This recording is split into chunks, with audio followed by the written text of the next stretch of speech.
Judiciary and Public Safety Committee in the Minnesota Senate. Tonight, well, for record purposes, this is Wednesday, April 7th, 2021. And for the record, we will be having a group discussion regarding the recent Minnesota Supreme Court decision and reviewing a potential amendment that would address that particular issue alone. Sometimes we as a legislature are hesitant to change laws while court cases are pending. This was one of those cases. Now that the Supreme Court has made its decision, it's our turn to act.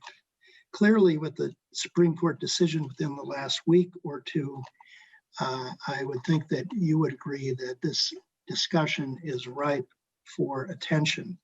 We have posted the amendment that we'll be discussing last Thursday.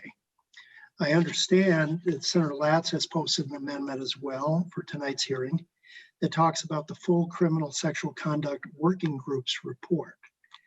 While these additional items are worthy of discussion, I would first like to proceed with why I called this meeting to begin with, and that was primarily to discuss our response to the Minnesota Supreme Court case that was recently decided on March 24th.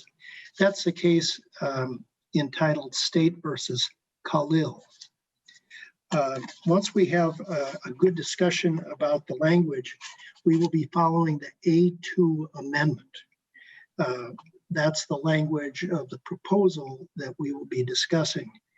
And then we can move on to other amendments. But for clarity's sake, I ask that we do one thing at a time. It's critical that we get this language, or that as we move forward, these are oftentimes complicated proposals, and it's sometimes a complicated area of law, and it's vitally important to consider these ideas one at a time. Members also understand and respect that none of what we do here will be adopted into the previous A1 amendment that we discussed earlier today. That's our budget bill. We are not voting on anything. We're looking for consensus in a group discussion regarding the response to the Supreme Court. And remember, no amendment will be adopted until tomorrow. And then we also have to figure out any funding needs that are probably going to challenge or at least contrary to the budget bill that we presented earlier this afternoon. The A2 language is an amendment taken from Senator Senjem's bill, Senate File 1683. It was introduced in the Senate a week before the first deadline, rather late in the legislative process. He has to be in Finance Committee at the same time that we're having our meeting, but he is hoping to join us when he can. So let's proceed with the hearing. I think what we're going to do is listen to testimony. I think it's rather compelling. And we've given testifiers hopefully 3 to 4 minutes for comments, with additional time for attorney testifiers, since they were given certain questions by our research staff to better understand the proposal, as well as the process if and when this proposal would ever go in front of a court. And members, would you please hold questions until after the testifiers have given their testimony? I'm going to begin tonight with Ms. Ann Toohey wishing to give testimony tonight. Ms. Toohey, are you with us? I'm here. I see you. Thank you for attending. Thank you.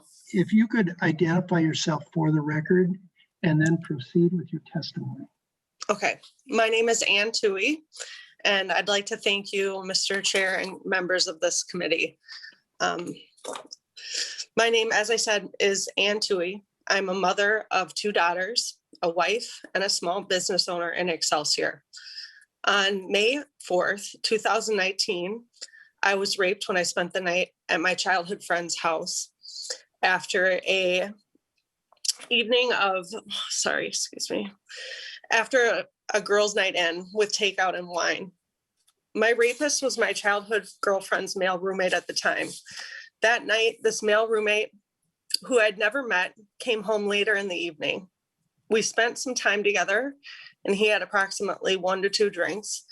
I was on medication prednisone at the time and underestimated the effects that both the wine and drugs would have on me. I became so intoxicated that I fell and broke a glass, which led my girlfriend to put me to bed in her guest room. My next cloudy memory is of my rapist creeping into my bedroom, laying down in the bed alongside me and kissing me while I pled with him repeatedly, "I'm married, I love my husband," through my tears. The morning I woke in a panic and was hysterical because I knew I had been assaulted.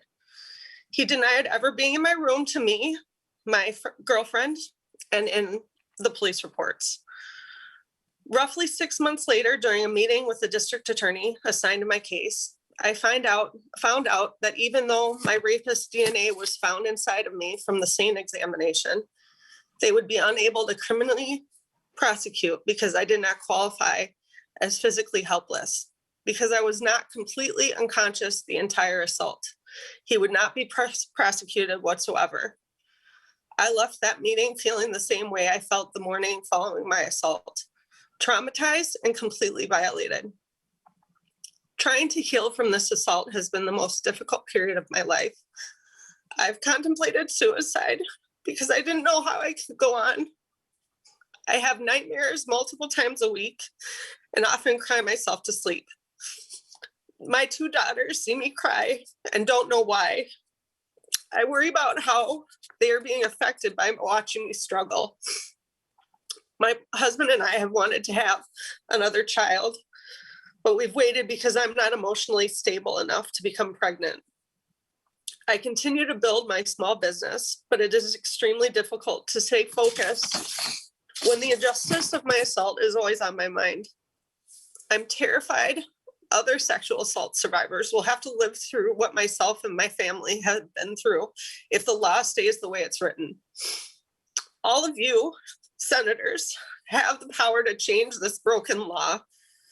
Please vote in favor of this portion of Senator Senjum's bill, Senate File 1683, and Representative Mueller's bill, House File 707. We need to reform the language in Minnesota's criminal sexual conduct statute to close this intoxication loophole.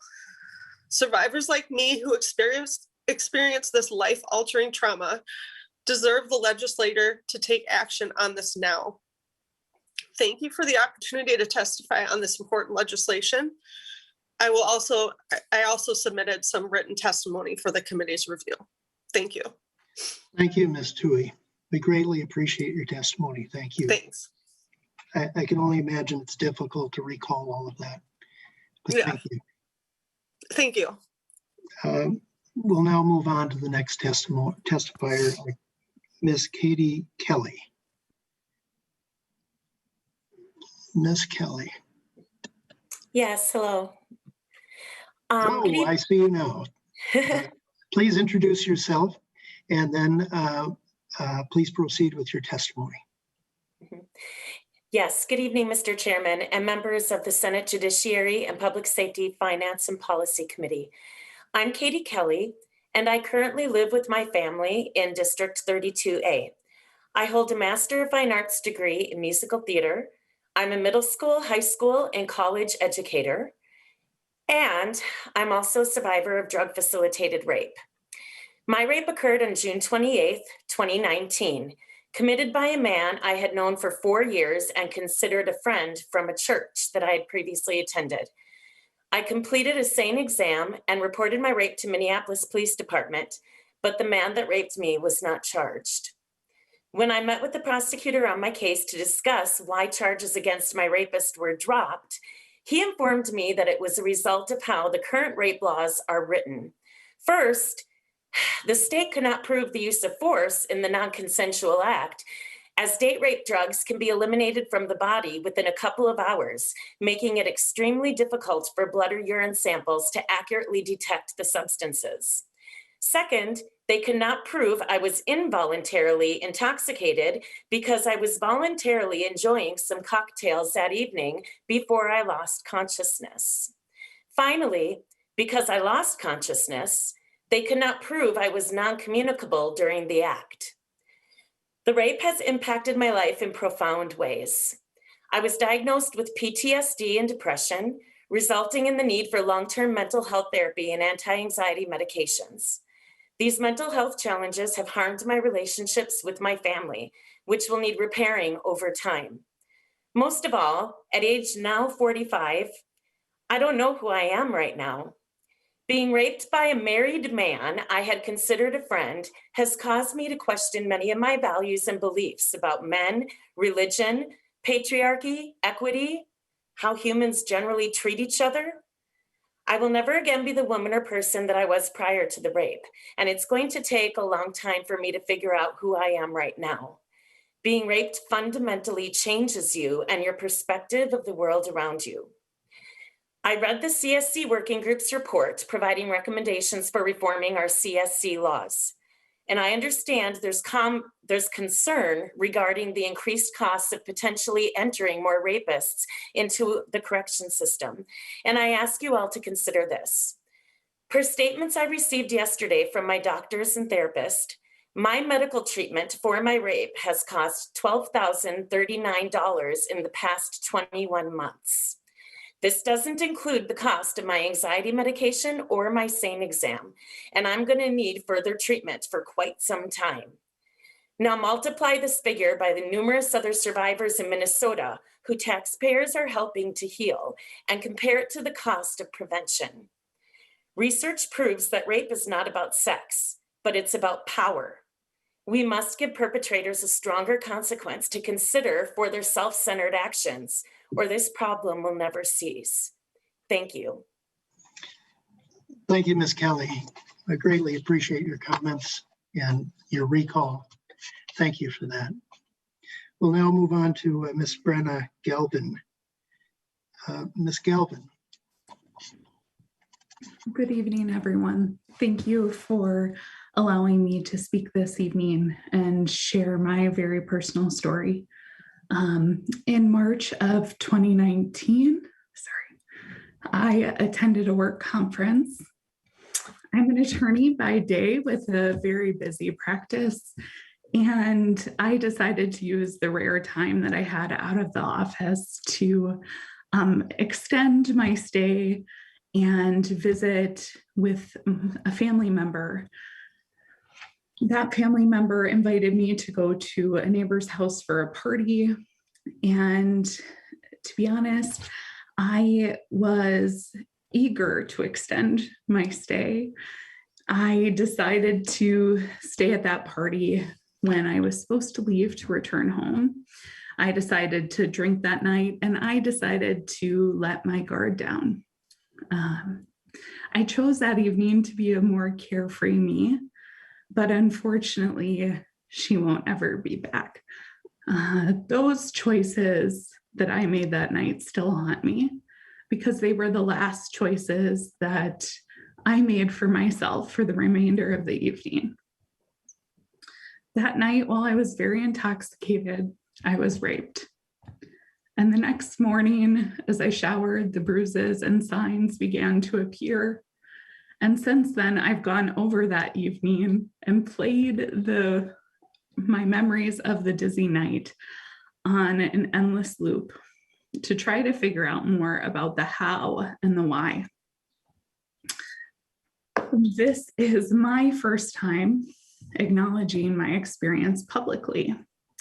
I screened myself out as an attorney of bringing my case forward because I looked at the law as it currently stands and thought, why would I go through this process? Why would I do that to myself after what I just experienced when the results probably won't be a very strong case? So instead, I started slowly speaking about the incident in kind of quiet, hush circles of women that I felt safe with. And I quickly learned that I was not alone in this experience. Others shared similar horror stories at an alarming rate.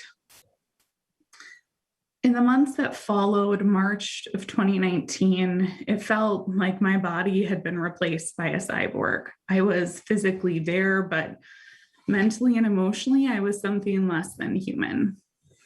I would wake up and I would force myself to complete daily tasks with a vacant, "Hi, how can I help you?" in a job that normally brought me a lot of passion. And in social circles, I found myself going from the extrovert and life of the party to someone who thought, "Why should I talk? Who will even hear me?" At home, my couch started to take on the shape of my body, and bathing became optional, and dishes piled around me. It was as if my rapist's hands continued to tighten around my throat, even after I had left. Unable to speak, I became really consumed about thoughts of what might be said about me, what was done to me, as if the talking itself could possibly be worse than the act. It was like an alternate reality when what I was supposed to be was successful and strong, but what I felt on a day-to-day basis was broken and a stranger in my body. I questioned my thoughts and my feelings relentlessly, and I wondered if what I knew to have happened actually happened, whether I was worthy of ever feeling clean again, or whether I was somehow at fault for having consented to drinking that night. I felt these ramifications long after the assault. I still do. As others have shared their stories of the impact it's had on their families, I too have had similar experiences. I had to witness the horror on my husband's face when he realized I would begin withering from his touch, or when he realized that somehow someone else's smell and touch lingered on my mind, but we couldn't see or hear him. I had to watch the fear in my mother's eyes when she learned her independent daughter was somehow unable to stand up for herself, to maintain control, to protect herself from the weight of a man, or stand up tall enough to brave a system. And I felt somehow how my friends were struggling with wanting to stay close enough to comfort me, but far enough away to protect themselves from the knowing that the world could not be trusted. It was as if he could somehow penetrate them by association. My rape is something that I can't shake. It's something that has taken me a long time to slowly start to heal. When I read the Supreme Court decision, I knew it was time to share my story publicly to ensure the trauma that happened to me would not happen to others. Without this change to the law, I feel that more Minnesotans are going to be silenced. More survivors are going to be driven to hush circles to share their horrifying realities and to wonder whether what happened to them was that, or whether reporting is worth it. I chose to consume alcohol on St. Patrick's Day of 2019, but I did not choose to have a man rape me. And I respectfully ask that all of you make a choice this evening to stand with myself and other survivors, even though I will acknowledge that no punishment will ever fit this crime. One that can give a survivor back that part of themselves that was lost, or one that will ever allow me to be the return to that carefree naivete of the before. But there can be this change to Minnesota law that acknowledges that someone who is under the influence, whether they consented to drinking that night or whether it was forced upon them, cannot possibly consent to the act or feeling how I felt for the last 2 years. Thank you. Thank you, Ms. Galvin. We appreciate your comments. Thank you. We'll now move to Karen Long. Ms. Long.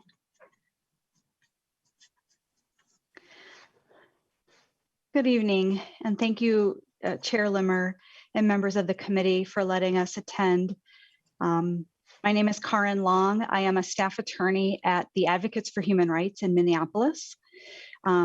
Up until a year and a half ago when I joined the Advocates, however, I was a prosecutor for many years, addressing sexual violence cases and other violence against women cases.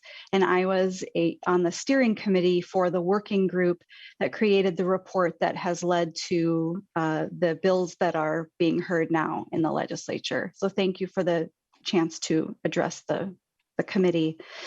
What I believe I've been asked to do is to just give a broad overview of the amendment that is before this committee. Obviously, there is nothing I can say that's any more powerful than the testimony that you've already heard as to the importance of addressing the intoxication provision. We all understand, I think, that the Khalil decision basically solidified what many of us knew for many years in our practice, which is that victims who voluntarily consume alcohol could not and were sexually violated, we had very little to work with in those cases. So this amendment addresses that. It provides a specific definition of intoxication as being incapable of consenting or incapable of appreciating, understanding, or controlling the person's conduct. It only applies if the state proves that the defendant knew or should have known of that level of intoxication, and the defense of intoxication is available to the defendant if they were intoxicated to the point of being unable to know the victim's level of intoxication. In addition, in this measure and part of the working group outcome is there is a new sexual extortion provision that will punish using blackmail-like threats to compel unwanted sexual conduct, such as threats to the victim's housing or employment, or threats to share private sexual images that result in unwanted sexual conduct. This section does not criminalize just the threat. It only criminalizes the behavior of using those threats that results in the unwanted sexual conduct. There is also a provision to clarify that educators and their staff are prohibited by their professional jobs from sexual conduct with high school students, even if they are not in a direct position of authority over the student. Currently, the statute only provides for this when the adult is in a position of authority. A low-level felony offense for sexual penetration without consent is included. This requires no need to prove force or intoxication, and it emphasizes that in Minnesota, sexual penetration requires affirmative consent. It does not change the consent statute, and it also does not require registration as a predatory offender. There is a provision to protect the youngest teenagers, the 13-year-olds, as the children that they are, instead of grouping them together as they have been with the older teenagers under the laws regarding sexual conduct. There is a mistake of age defense. There is a change to the mistake of age defense. Currently, Minnesota statute provides for mistake of age claim when the perpetrator is up to 10 years older than the 14 or 15-year-old that they have engaged in sexual conduct with. This provision would lower that 10-year cap to 5 years for making a mistake of age claim. And then finally, and importantly, this bill creates a working group to review Minnesota's predatory offender statutes. In the working group, there was clear universal consensus that the statute needs to be reviewed to determine whether it is actually improving safety.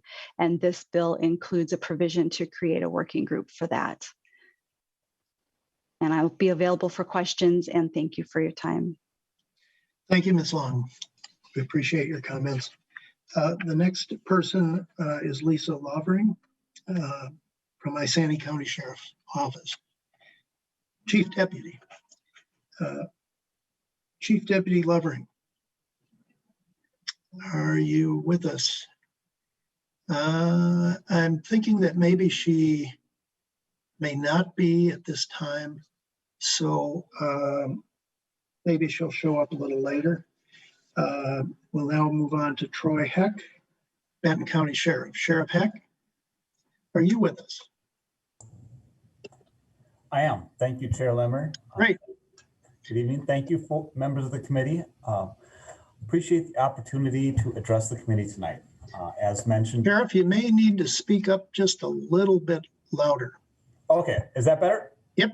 Very good. All right. I've been the Benton County Sheriff for the last 6 years, and I have over 26 years of law enforcement experience, just to give you a little bit of my background.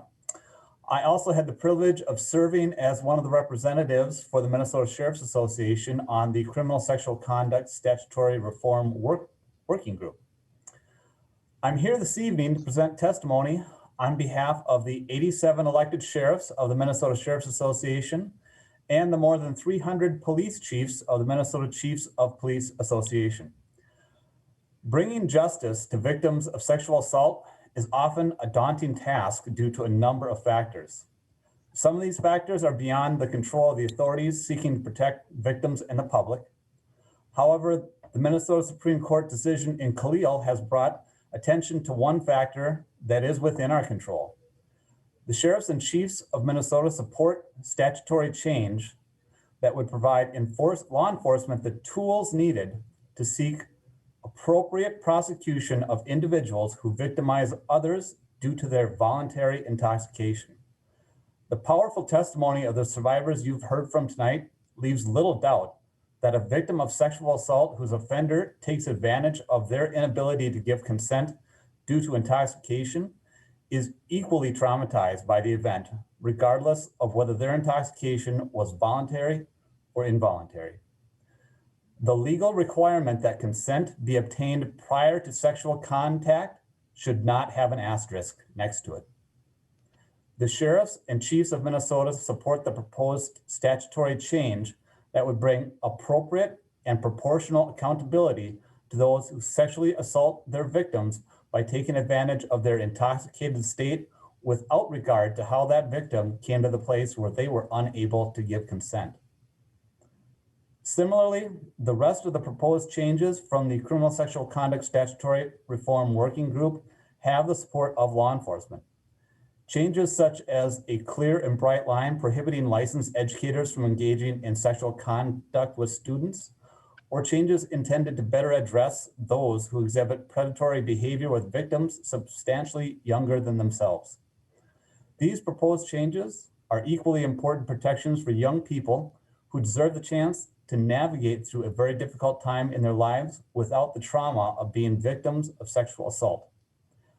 These changes make clear the expectation that educators are not to be engaged in intimate relationships with students, draw simpler and clear lines that recognize the vast disparities in the maturity of individuals who are under 16, and place greater responsibility upon individuals to ensure their intimate partners are of appropriate age to offer consent. Minnesota's chiefs and sheriffs urge the committee to show the people of Minnesota that in the law, there's a period next to the word consent, not an asterisk. We seek the legislature's assistance in providing for accountability that is appropriate and proportional for those who take advantage of others. We also urge the committee to consider the rest of the important protections from the public, protections for the public, contained in Senate File 1683. I'd like to thank you for the opportunity to address the committee tonight. Thank you for your work in protecting the public. Thank you, Sheriff. Greatly appreciate your comments. The next on our testimony is Ms. Kilo Marie Granda. Ms. Granda, welcome to the committee. Hi, thank you so much, Chair. Thank you so much, committee members, for hearing me this evening. I feel like this is, for me, kind of full circle. I had the opportunity to come before many of you in 2019. I was part of the Denied Justice series, and my case was an example of voluntary intoxication, along with some other factors as well. But I want to back up a little bit. Before becoming a victim of sexual assault, I actually was the Violence Prevention and Response Program Coordinator for the University of Minnesota. I was also had received my master's in criminal justice, specializing in intervention, prevention, and rehabilitation. I received a dual bachelor's. I went on for various certifications in correctional psychology, really specializing in working with adults with polysystemic abuse and trauma.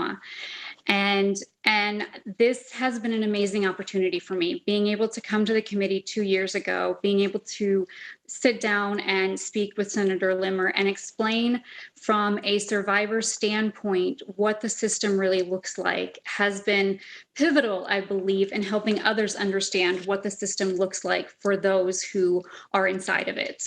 And so I was part of the steering committee for the working group. I was the only non-attorney member of that steering committee, for which I do feel that I deserve some sort of trophy for surviving until the end. I just got to say that. It was a great experience. It was an amazing opportunity to build collaborations and to come together and say at the end of the day, we have the same interests at heart. I was able to see public defenders and prosecutors come together and say, you know what? Victim survivors do need support, and they do need changes in these laws regarding voluntary intoxication. And that furthered the conversation, and we began talking about, and that's, since this is an open conversation, I just want to include this. We began talking about in our working group what it looks like for those victims who become offenders. As we've already heard in the testimony tonight, there's a huge cost associated with sexual assault.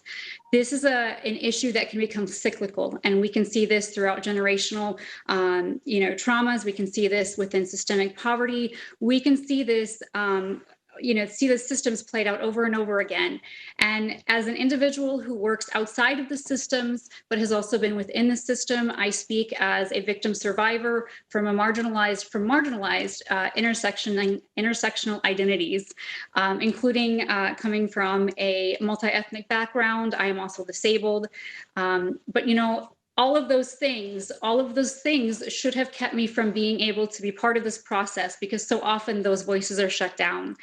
Senator Limmer made sure that my voice was not shut down. 2 years ago, when I came to him and said, I want to have my story heard, I want to have the stories of so many other victim survivors heard, he pushed that forward. And for that, I am extremely grateful. I'm in support of pushing forward language that criminalizes behavior that is predatory. But I'm also in favor of pushing forward language that is equitable and just. And I know that's something that is a passion of Senator Limmer's and many on this committee, is making sure that any of the things that we do, any of the scope, all of what we do, we need to look at that victim offender overlap, and we need to look at, are the individuals we're criminalizing today, are they going to be the same individuals we're needing to serve tomorrow?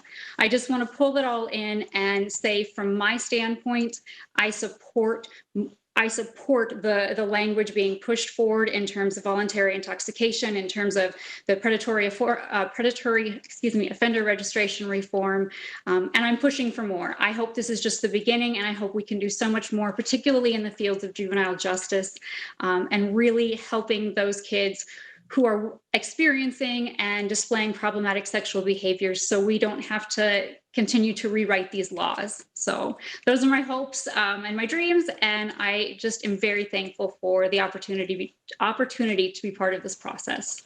Thank you. Thank you, Ms. Granda. We appreciate your comments. We'll now move on to Gloria Perez. Yes, thank you. There you are. I see you. Please Wonderful. Introduce yourself and then carry on with your testimony. Thank you, Chair Limmer and members of the committee. My name is Gloria Perez, and I am the president and CEO of the Women's Foundation of Minnesota. For 38 years, the Women's Foundation has produced the state's leading research on the well-being of women and girls. The foundation has made more than $32 million in community investments across the state and advanced policy to create a state where women, girls, and their families thrive. We are appalled by the recent ruling of the Minnesota Supreme Court in the State versus Khalil that stated victims who willingly consume alcohol or drugs before they're sexually assaulted are not mentally incapacitated. The Women's Foundation of Minnesota and the 136,000 people impacted by our work each year, along with their families and advocates across the state, know that this is an urgent issue. First, we know that sexual violence is on the rise. In our state status of women and girls report for Minnesota published last fall, we saw an increase in the number of women who have experienced sexual violence since our last report 2 years prior. I'd like you to picture Target Field for a moment. It holds nearly 40,000 people. Now think about this reality. We could fill Target Field 18 times with the number of women who have experienced gender-based violence. That means at least 704,000 women in Minnesota, mothers, daughters, co-workers, sisters, are survivors of sexual violence. These women, girls, and their families across Minnesota need your action to ensure the law supports their safety and dignity when they experience the horrific crime of rape, no matter the circumstance. We know that consent cannot be compromised. It doesn't exist on a sliding scale. When a person is incapacitated in any way, she has no ability, no power to consent. We are disappointed that the Senate File 1683 by Senator Senjum on the criminal sexual conduct provisions modification and clarifications is not being heard. This bill, which also deals with the issue of mental incapacitation, looks at the statute holistically and updates many of the long overdue provisions. We are grateful to our partner, the Minnesota Coalition Against Sexual Assault, MinCasa, led by Artika Roller, which has been working on the issue of prosecution under this specific statutory subdivision for many years. Through MinCasa, our deep partnerships and communities working directly with survivors, and our leadership on the Minnesota Girls Are Not for Sale to end child sex trafficking, we know that the majority of rapes and sexual assaults are not reported to police. Too many know they will be denied justice and their credibility questioned by both law enforcement investigators and a culture that blames its victims. When we consider the horrific crime of rape, we must consider experiences of those who have been victimized and survived. We must center justice, guided by their interests and the worth of each woman's life in mind. 42% of Minnesota women have reported sexual violence in their lifetime. 2 in 5 female college students are sexual assault survivors. And if you think about these statistics, these are women you know. Do we continue to allow our legal system to find their consent a gray area? The statute as it stands effectively places blame on the victims and survivors of rape. How can we make a change with this legislation that will positively impact the next generation? We urge you to act on the amendment to Senate File 970 in direct response to the Minnesota Supreme Court decision. Thank you. Thank you, Ms. Perez. Appreciate your comments. We'll now move to Lindsay Bryce from MinCasa. Ms. Bryce, welcome to the committee. Thank you, Chair. Committee members, I really appreciate your time tonight. I'm Lindsay Bryce. I am the Law and Policy Director for the Minnesota Coalition Against Sexual Assault. I'm thrilled to be here with you today for what I hope will be a helpful conversation about how Minnesota's criminal justice system can more effectively address sexual assault. Survivors who choose to engage with the criminal justice system deserve a system that does not perpetuate additional harm. While the recent Minnesota Supreme Court case came as a surprise to much of the public, it highlighted an issue that survivors and advocates have been working on for years. A bit of history. During the 2019 legislative session, there were multiple bills authored to address the issue of voluntary intoxication, with no consensus on what language would be most effective. With bipartisan support, including the late Senator Jerry Ralph, the Minnesota Coalition Against Sexual Assault asked the legislature to create a multidisciplinary work group to evaluate Minnesota's criminal sexual conduct statutes and to make recommendations for legislative action. This legislative work group was made up of nearly 80 members across the state and specifically included the voices of survivors and marginalized communities. The roster of members is available on the Minnesota Office of Justice Programs website. but I can tell you that this work included survivors, prosecutors, advocates, public defenders, law enforcement, and other experts across the state. You've heard from a number of them today already. I was part of the steering committee as well. This was an expansive, disparate group, and the recommendations put forth are only those that garnered broad support. Work group members met for nearly 2 years. Officially, that was approximately 35 subcommittee meetings, 15 subcommittee meetings, 7 steering committee meetings, 2 full working group meetings, numerous stakeholder and other planning meetings, and 6 final recommendation review meetings. And in addition, MnCASA hosted several survivor and advocate meetings. The results of that expertise and compromise was submitted to the legislature in January 2021. That report contains specific recommendations for legislative change, language that can be enacted immediately, as well as an outline of some of the continued work that needs to be done. We're here today to talk about the recommendations that can and should be enacted immediately. Those are contained in the amendments before you tonight. Minnesota statute absolutely must be changed to effectively address cases where victims are voluntarily intoxicated and to hold accountable those who knew or should have known that the other person was simply too intoxicated to give consent to sexual conduct. However, as you've heard, the report is more than just language to solve the clear statutory issue of voluntary intoxication. And we urge this committee to take action on all of the recommendations contained, all of the criminal sexual conduct work group recommendations contained in Senate File 1683 and House File 707.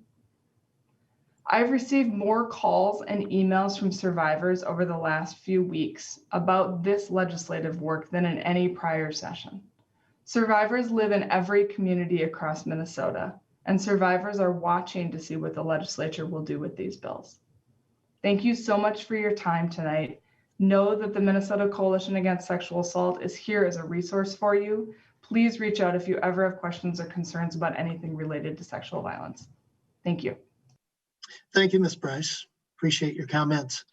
We'll now move on to Sheila Lamb and Mary Kunish, Senator Mary Kunish, by the way, who's going to talk about working group members.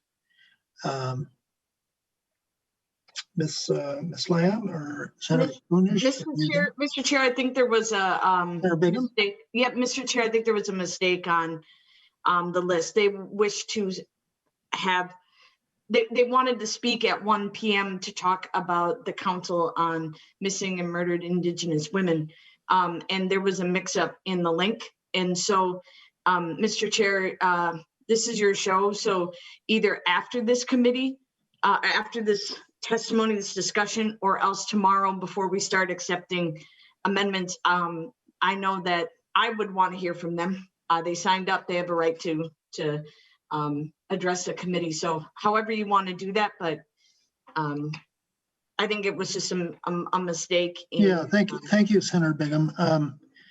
I'm sure it's difficult for at least Ms. Lamb to get on board and give testimony. They're certainly welcome to give testimony now. Just take a little pause away from this exact issue and we can use their time effectively right now. Is Senator Kunish here as well? No, Mr. Chair, but I think we would be ruining a stride of information that would be coming in. Again, it's your committee, but I would wait till after all these testifiers. All right, thank you, Senator Bingham. Ms. Lamb, would you want to give testimony on these other concerns that are going to be part of our bigger bill, or would you like to do it at another time? I'm fine doing it now and adding current discussion as a task force member as well. I think part of what is not being heard in this situation, I apologize for the puppy barking, is the fact that this does tie in closely to the work of the task force. And that's that in cases of rape, a lot of times when alcohol is involved, especially with minors, and I'm speaking as a sexual assault advocate as well as someone that works with at-risk and trafficked youth, that a lot of times these situations involving alcohol willingly, being drank and rape ties into the grooming of our youth. And in that situation, you're breaking down these young women and sometimes young men to the point that they are more likely to be groomed for a sex trafficker. So we need to take that into account, as well as with indigenous populations and Native Americans.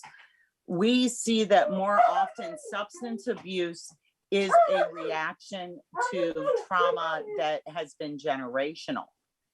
And, taking advantage of someone's trauma or inability to make appropriate choices for themselves because of their mental health and their state of being is never an excuse for rape or that type of behavior.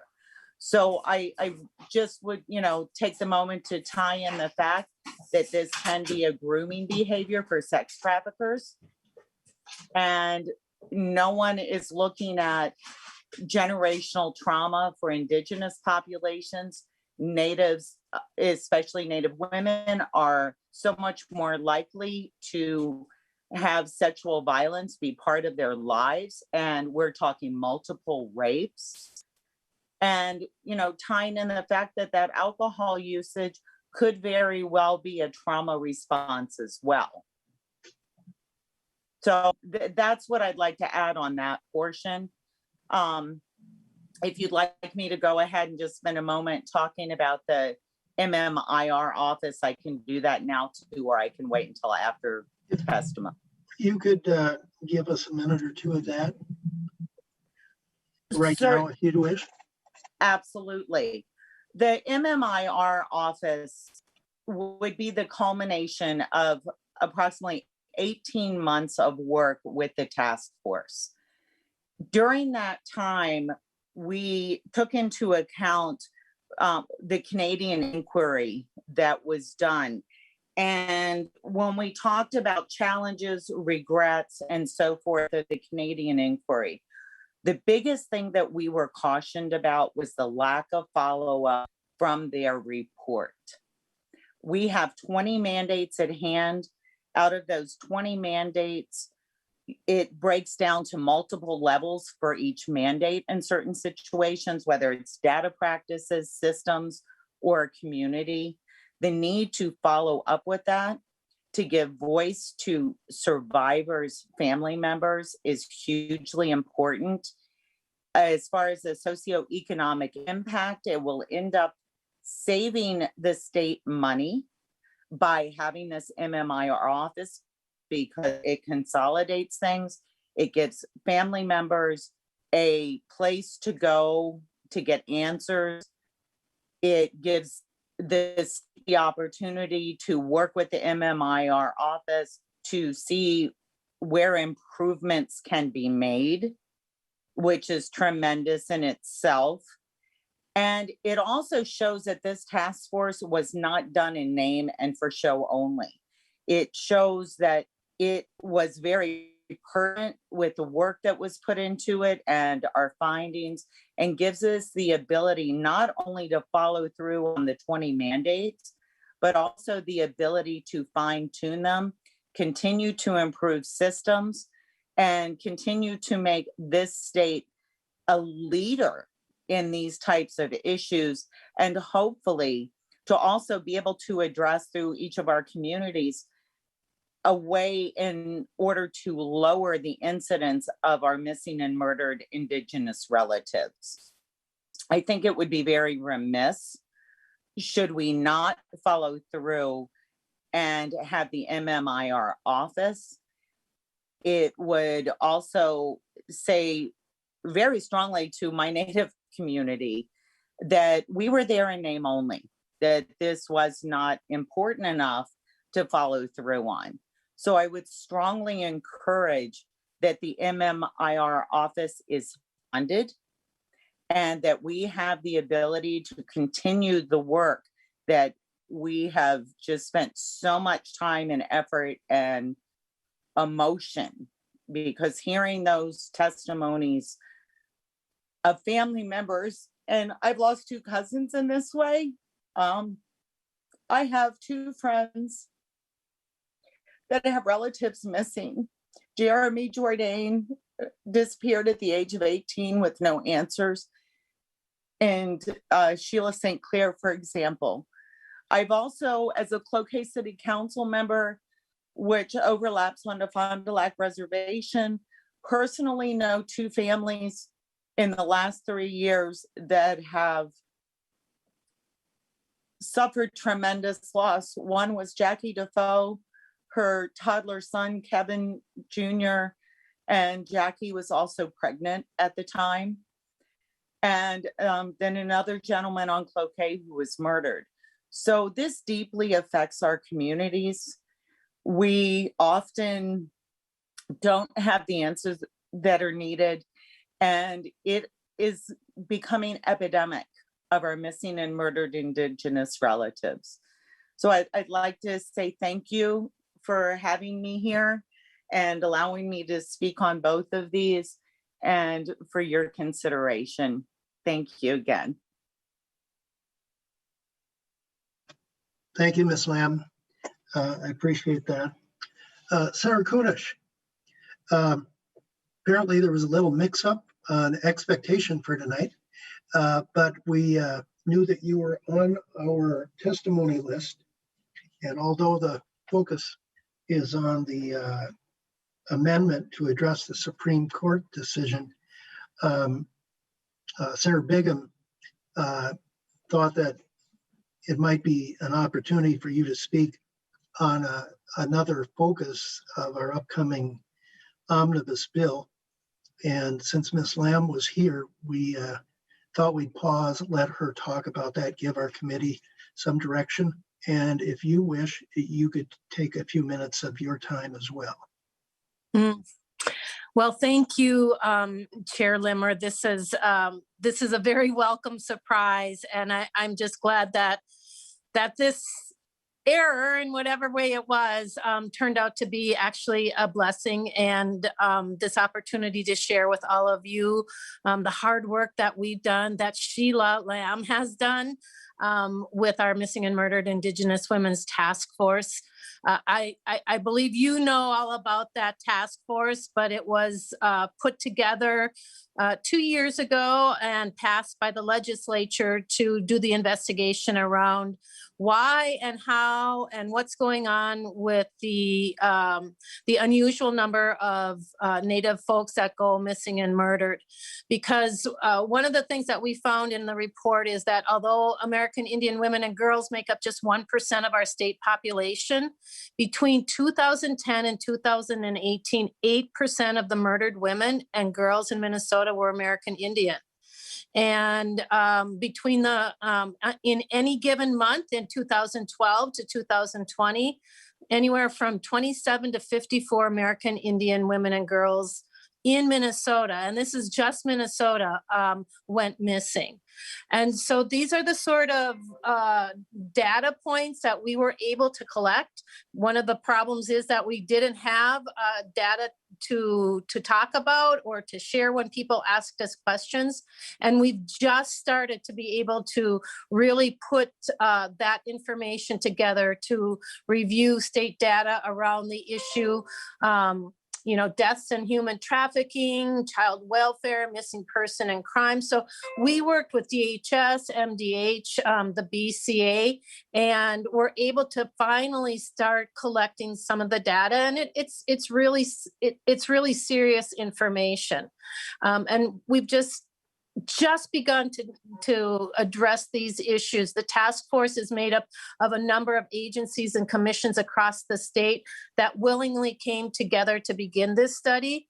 The creation of the MMIR office, and MMIR is relatives because we know it affects not just women and girls, but you know, men and others as well. It would provide a 2-year start up on this office with four employees that will continue the work.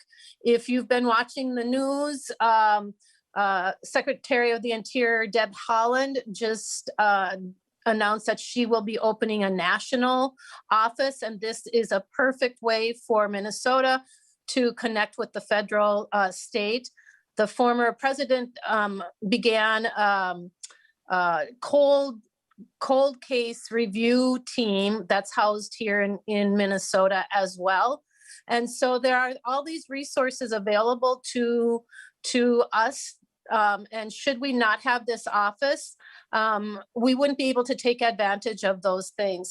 The task force actually ended at the end of 2020, but we were able to get a 6-month extension. So come June, we really don't have the ability to keep our task force together and to continue this work. And we know that when we address these sort of issues within one group of our community members, it also benefits all the other groups as we put in play really good policy and procedures around these kind of personal tragedies. And so, yes, my plug would be to please support that office and support any of the resources that you have available so that we can eradicate this kind of violence within our communities. All right. Thank you, Senator Kunish. Appreciate Thank you so much. comments. Yes. Now, folks, we're going to move back to the order of our amendment and our discussion. We'll now move to Chief Appellate Public Defender Catherine Middlebrook. Ms. Middlebrook, are you present? Yes, I am. Thank you, Chair Limmer. Would you please introduce yourself for the record and then proceed with your testimony? Thank you. I'm Catherine Middlebrook, Chief Appellate Public Defender, and my office is the office that does all of the post-convictions and appeals for indigent defendants throughout the state. Please proceed. Thank you. As Ms. Bryce so aptly pointed out, the Supreme Court's decision in State versus Khalil may have come as a surprise to the public, but that court's decision was based on the plain language of the definition of mental incapacitation, and that issue has been identified for quite some time. In fact, the working group had focused on it as one of its issues and one of the recommendations in its report. The amendment that we're discussing tonight to that definition would expand and clarify the definition so that it would include both involuntary intoxication under Paren 1, as the current statute does, as well as voluntary intoxication under Paren 2. Both of these, with this amendment, both of these provisions in that definition would be situations where a person is unable or incapable of giving reasoned consent due to the intoxication. One of the questions that was presented to me to answer was regarding the case of State versus Khalil, because that also, the provision involved in that case also included the physically helpless term. And by definition, the physically helpless means that a person is, 1, asleep or unconscious, 2, unable to withhold consent because of a physical ailment or disability, or 3, unable to communicate the non-consent. So oftentimes when this provision is charged, what happens normally is that the prosecutor will choose which one of those specific provisions it's going to present evidence on. And so because they're alternative provisions.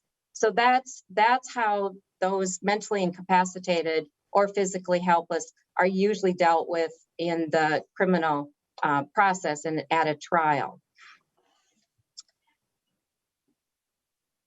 Another question that came up was about the current gross misdemeanor offense of 5th-degree criminal sexual conduct. And that offense, someone spoke to that, believe it was Karen Long. That's a provision that is where a person engages in non-consensual sexual contact. And that crime can be elevated to a felony if there's a prior within 7 years. That offense would not require any other elements like mentally incapacitated, physically helpless, or force or coercion, just that the act was non-consensual. And based on the bill that's being presented overall, it's my understanding that offense, that 5th-degree criminal sexual conduct, is being elevated to a felony level where a person engages in non-consensual sexual penetration. So the new bill, if it's passed, would make that a felony rather than a gross misdemeanor. Another point that I was asked about was in the language, the amended language about the voluntary intoxication, with that additional language which goes beyond incapable of consenting or incapable of appreciating, understanding, or controlling the person's conduct. I don't know that extra language is really necessary. It is my understanding that it will cover other parts of the voluntary intoxication where the person is just maybe not aware of what's going on, aware of the situations where a person cannot control their own conduct because of the intoxication, or they're not aware of their surroundings. So it would go beyond just being incapable of consenting. And, I think that I probably deferred to someone who is on that, the working group and the drafting committee. They probably have a little more insight on why that additional language is being proposed than I do. I'm just kind of trying to figure out myself different where that would be used rather than just being incapable of consenting. At this point, I guess I would open up for questions if anyone has any, or Chair Limmer, would you like me to go on with the other questions that were asked? It's my understanding that a couple other people are also going to be talking on those.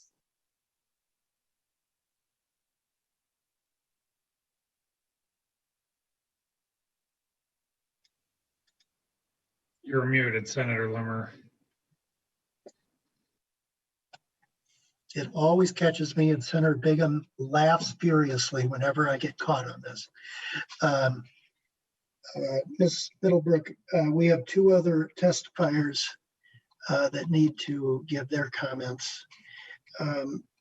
For the purposes of our discussion right now, it was strictly on the A2 amendment. And that is in regard to the amendment addressing the Supreme Court decision. Later, I believe Senator Latz has an amendment involving other proposals that came from the working group. So if your comments are to the A2 amendment, you can proceed for perhaps a minute or two, but we do have to move on to other testifiers. But did you have a list of questions from our researchers? Yes, I did. And I'm given a signal that perhaps you had a little bit more to say regarding the questions. Yes, Chair Limmer. I had a couple more points to make, and I just was opening it up for questions if anyone had any questions on. We're trying to keep our questions to the end of all of the testifying. Okay. So if you have any other advice regarding our questions that we sent you, that would be helpful.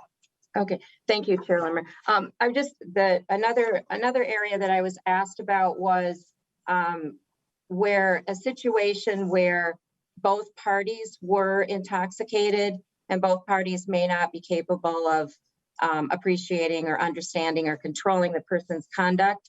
And it certainly seems like in that situation, it seems reasonable that if they're both so intoxicated that they're incapable of consenting or perceiving non-consent, that it would be reasonable and fair that neither should be held criminally liable. And certainly hope that the prosecutors would use appropriate discretion in such cases. And if the facts do support a charge, then it's very important then that the defendant also has the intoxication defense available. And I know that goes to a different amendment, but it seems that it's appropriate here to bring that up. And that goes into the next question about what defenses would be available in such cases. And that would be, because this would be a specific intent crime, the defendant would have the voluntary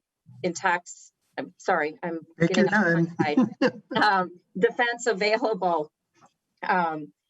So that seems that would, and that was also suggested by the working group's report as well. And it's my understanding that there may be an amendment on that specifically for this provision on this amendment. The final question I was asked about whether it was appropriate to include an enhanced penalty for perpetrators that actually do drug their victims. And I would say that I don't see that it is needed. This crime, this offense has been a third degree criminal sexual conduct level for very long time, and that provision on the involuntary intoxication, where a drug is administered without the person's agreement, those are really hard cases to prove. I think that came out very clear in the letter that came in from the County Attorneys Association, that those, at this point, it seems that it would be pretty difficult to break that out and to provide an enhanced penalty for that with this amendment. So I would say at this point that no, it isn't appropriate. Certainly if it's a really egregious case, the district court always has the discretion to give a higher sentence, a departure, or even within the guidelines grid box. So I think that can be taken care of outside of trying to do anything within this amendment. So that's the end of the comments that I have. Thank you, Ms. Thank you, Ms. Middlebrook. We'll now move to Lindsay Ciolka. I hope I pronounced that correctly.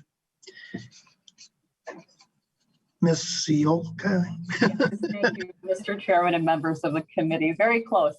My name is Lindsay Ciolka. I'm one of the managing attorneys on the person felony team at the Public Defender's Office in Hennepin County. I'm also a member of the Minnesota Association of Criminal Defense Lawyers, or MACDL, and I'm here in both capacities this evening testifying on behalf of those agencies. I also, in that capacity, worked on the criminal sexual conduct working group with many of the other testifiers this evening. My team here at the Public Defender's Office in Minneapolis tries a fair amount of criminal sexual conduct cases and represent those charged with these offenses. As part of my work on the criminal sexual conduct working group, I was on various committees. The one that's probably most relevant to this evening's session is the work on the mentally incapacitated subcommittee. Our task was looking at the gap that clearly has been identified tonight in the testimony about how do we protect individuals who have consumed alcohol voluntarily and are clearly too intoxicated to consent to sexual activity, but haven't reached that point where under the current Minnesota law, they would be considered physically helpless. So under the physically helpless statute currently, people have to be asleep, unconscious, and the Court of Appeals has decided that if someone can communicate or verbalize non-consent, then they're not physically helpless. So there's this gap that was identified in Khalil. And again, Ms. Middlebrook just represented that in her testimony, and other testifiers have as well, that this didn't come as a shock to legal practitioners in Minnesota, but it was clearly a gap identified by the Criminal Sexual Conduct Working Group that needed to be addressed. And kind of what made that a difficult drafting subcommittee was that human beings are going to consume alcohol and engage in sexual activity. Individuals are going to do that. It's how do we not over criminalize otherwise legal and socially acceptable behavior, but still craft out a statute that would criminalize people who took advantage of people who were too intoxicated to consent. So it was a very difficult task of where do we set that standard where someone's too intoxicated to consent without casting an overly broad net, but also not making it so restrictive that we're essentially duplicating the physical helpless statute. So we had a very robust discussion, looked at a 50-state survey of what other states have done in terms of how do you criminalize when someone's been taken advantage of when they're too intoxicated to consent. So one of the questions I was asked was also where did this language come from? So our subcommittee looked at if they're incapable of consenting. Well, when you look at the Minnesota statute for what is consent, someone needs to have overt actions or words freely given to consent to a particular sexual act with an individual. So if someone's incapable of consenting, it also means they're incapable of using words or overt actions. So many of individuals in the subcommittee thought that was way too close to the physically helpless problem that we were trying to overcome, but then also what other language could we come up with? So compromise that essentially this subcommittee came up with was, we'll include that they're incapable of consenting due to voluntary intoxication, or so in the alternative that they were unable to appreciate, understand, or control their conduct.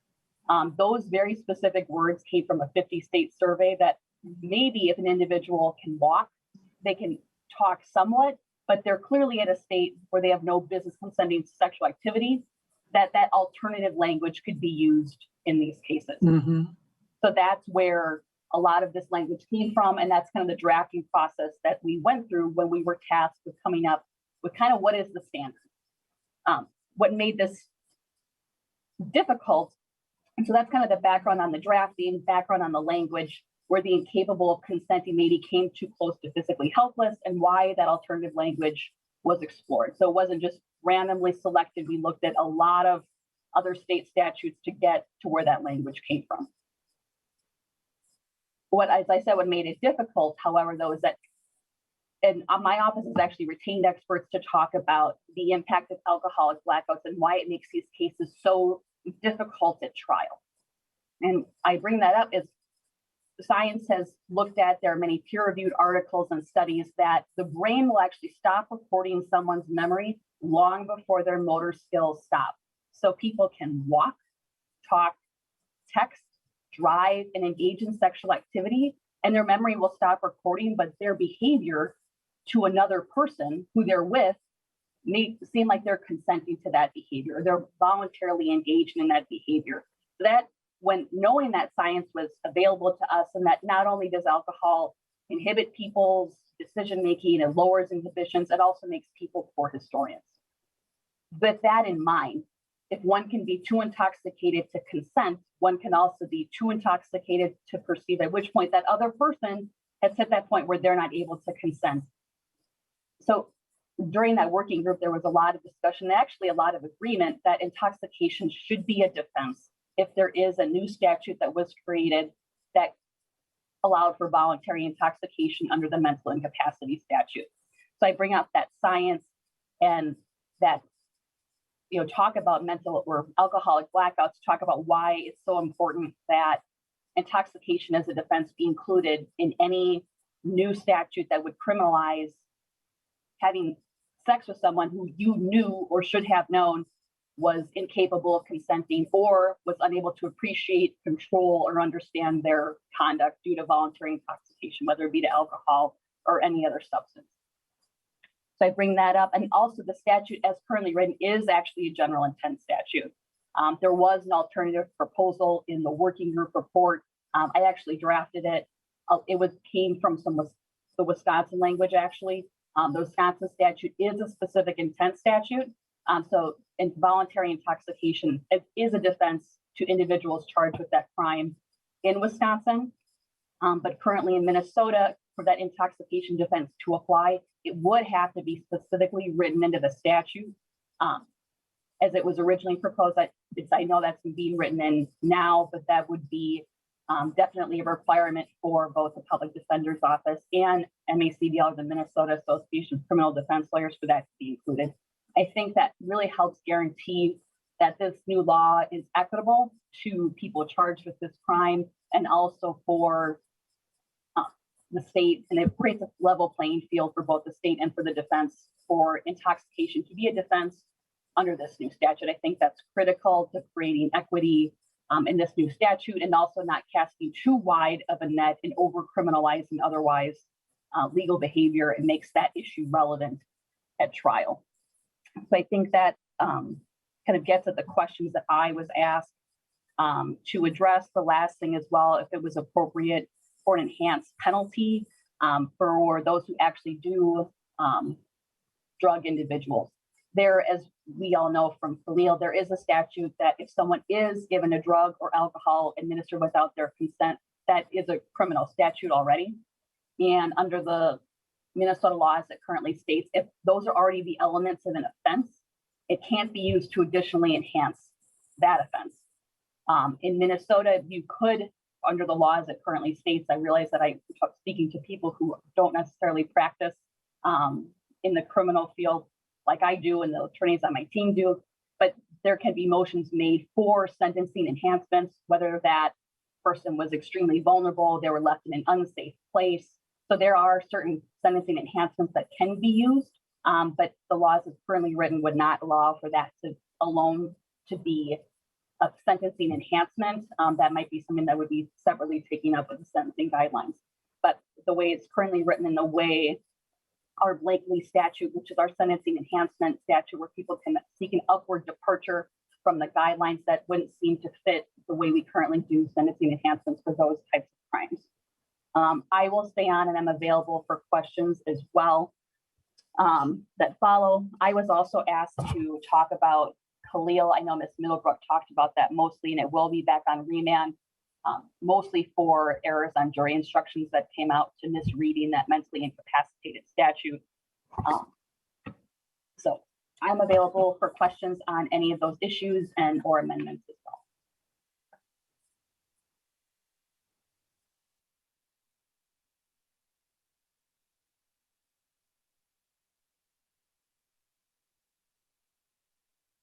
You're on mute, Mr. Chair. Sarah Bigham, you just love to remind me that I'm missing that button all the time. Ms. Warren, thank you for testifying tonight. Please identify yourself for the record and then proceed. Thank you, Mr. Chair, members. My name is Christina Warren, and I'm a senior attorney in the Hennepin County Attorney's Office. I work on our sexual assault initiative, was a member of the steering committee for the statutory reform working group, and was also part of the drafting committee on capacity. I will start by answering the 5 questions that were provided to me in advance, and will conclude my testimony with brief final remarks. The first question was regarding the remand of the Khalil case. What are the next steps, and can you please explain how mentally incapacitated and physically helpless work under current law? Because the Khalil case is pending, I cannot comment on that case specifically, but I will address the second part of the question that I believe does get to the substance of what we are discussing tonight. The current definition of mentally incapacitated requires that a victim is administered an intoxicant without their consent. This charge almost never sees its way onto a criminal complaint. Victims often describe drinking alcohol, yet describe symptoms and side effects consistent with being drugged. So we know what is happening. Unfortunately, the most commonly used date rape drugs like GHB and Rohypnol metabolize so quickly and are out of a victim's system in hours, long before a victim sometimes even knows what happened to her or him, and certainly before any blood or urine is collected in a rape kit, and that's only if a victim goes to the hospital. As of last year, the BCA toxicology section had never received a positive result for Rohypnol in its forensic testing of urine samples, and only a half a dozen times for GHB. Thus, mentally incapacitated in its current form is almost never charged. The far more common situation that we see as prosecutors is victims who voluntarily consume a significant amount of alcohol. And then, when their judgment is impaired, perpetrators take advantage of them in their vulnerable state. Depending on the evidence, we may be able to charge those cases under the physically helpless provision.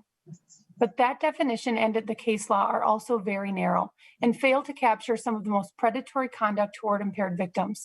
The victim has to be asleep, unconscious, or so impaired that they're physically unable to communicate non-consent. The Court of Appeals has reversed several felony convictions of sexual conduct preying on extremely intoxicated victims who were undoubtedly unable to give reasoned consent because the court found that the victims were still physically able to move or communicate.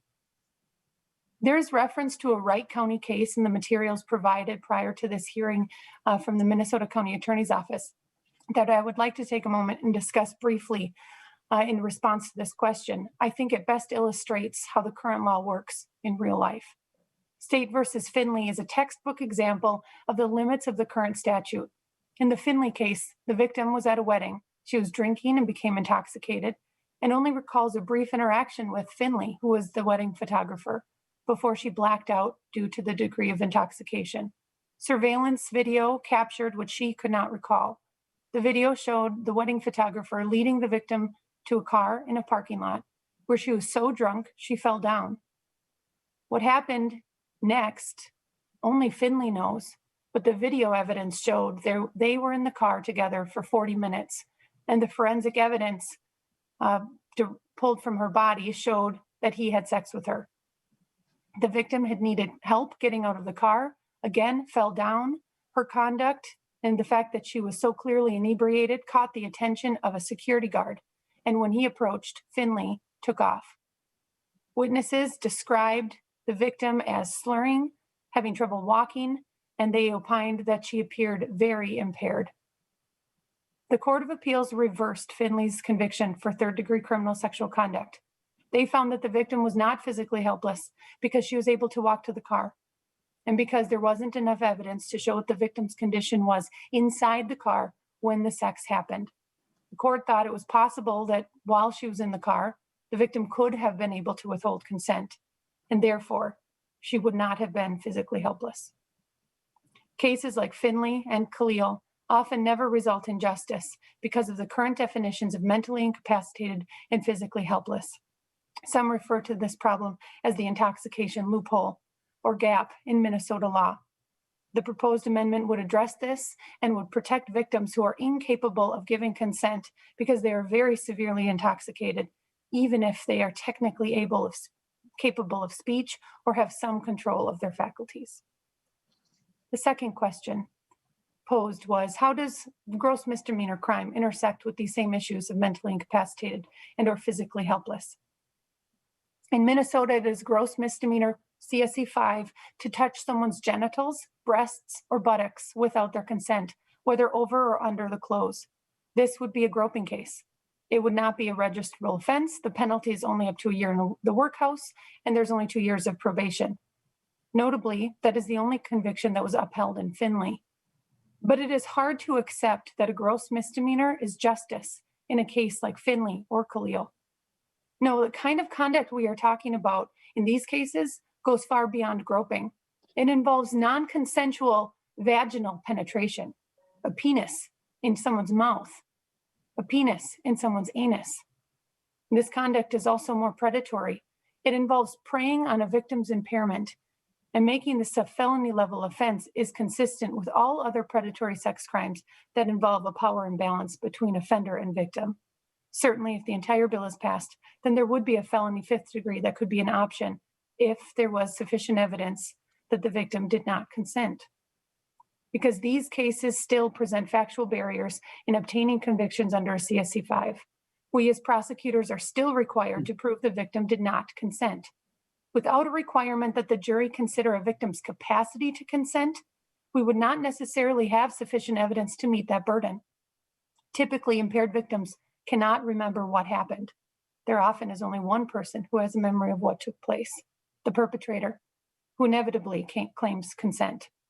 This is why it is critical that we have a specific law that criminalizes sexual acts committed against those who lack the capacity to give that consent. The third question I was given, please comment on the second half of the clause, or incapable of appreciating or understanding or controlling the person's conduct. The first piece, rendered or incapable of consenting, really deals with the victim's ability to communicate. Adding that second half, or incapable of appreciating, understanding, or controlling the person's conduct, adds context to the first portion of the definition and makes clear that the element applies not only to the physical ability to communicate, but also to the victim's mental capacity to understand what it is that was happening. It really differentiates from scenarios where victims physically cannot communicate in any capacity because they are unconscious or asleep. And here, with this new language, where due to the degree of the intoxication on the part of the victim could not give reasoned consent because they are lacking the physical or mental capacity because of that intoxication to know what they were doing. The fourth question, what about cases where both parties are intoxicated? Which defenses are available for defendants in these cases? Does that need to be further delineated in statute? In criminal law, when a perpetrator is charged with an offense that is only criminal if the perpetrator acts with a certain intent or mindset, those are typically classified as specific intent crimes. And when available, a perpetrator can use a voluntary intoxication defense. Ms. Saiolka discussed this. We discussed this at great lengths in our drafting committee, and we were incredibly careful as a working group and very thoughtful in drafting our proposed language to not only give justice to victims, but also to protect the rights of the accused. Thus, we were aware that in drafting the language that we selected, we were very likely creating a specific intent crime and recognized the need for the voluntary intoxication defense to be available as an affirmative defense in the situation described. There are several cases in Minnesota that have ruled that voluntary intoxication defense is available in similar impairment cases involving physically helpless victims. I do believe there's an amendment that indicates that this is going to be specifically delineated. And so I don't know if I need to comment further on that other than just to simply note that in doing so, we would be deviating from the standard practice and it would be inconsistent with how we treat other crimes and available defenses such as self-defense. The fifth and final question that I was asked to answer was, should there be an enhanced penalty for those who actually do drug their victims? Ms. Middlebrook and Ms. Saiolka spoke to this briefly, and certainly drugging a victim prior to sexually assaulting them is more serious and more predatory than taking advantage of a victim's vulnerable voluntary impairment. I would note that often in these cases, we believe that the perpetrators do drug their victims. We just can't prove it. Currently, there is no distinction between the severity level of those two offenses. But as prosecutors, if we did have sufficient evidence to prove an involuntary intoxication case, our remedy would be to seek a top-of-the-box sentence, as Ms. Saiolka discussed, or pursue an enhanced sentence or upward departure with any other available aggravating factor, such as the particular vulnerability of the victim. Otherwise, the only other way to distinguish this conduct would require separating the existing portion from the proposed amendment to leave that as a CSC 3 and elevate the date rape drug provision to a first-degree criminal sexual conduct. Having answered the questions provided, I will conclude my testimony with a few final remarks and then, of course, be available for further questioning. As a prosecutor, I have had to sit down with victims like those who bravely testified today, like the victims in Finley, and have had to explain to them that it is not a crime in Minnesota for someone to take advantage of them while they were heavily intoxicated and chose to drink. That here in Minnesota, that isn't rape. A hospital will refuse to do a sexual assault exam on a patient who is too drunk to consent to the examination, and yet currently our laws do not make it a crime for someone to have sex with that same person in that severely intoxicated state. That is wrong. And the proposed amendment is the change we need to fix this. This change will give prosecutors greater discretion to consider the degree of intoxication. We can try to get justice for these victims and make our laws reflect what most of us instinctively understand, that a person who is demonstrably impaired is not a sexual opportunity. Thank you. And thank you, Mr. Chair. Thank you, Ms. Warren. Appreciate your comments. That concludes our testimony list.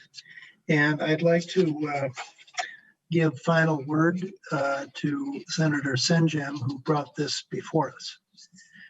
Senator Senjam, I know you're listening. And if you could make any closing comments regarding the A2 amendment.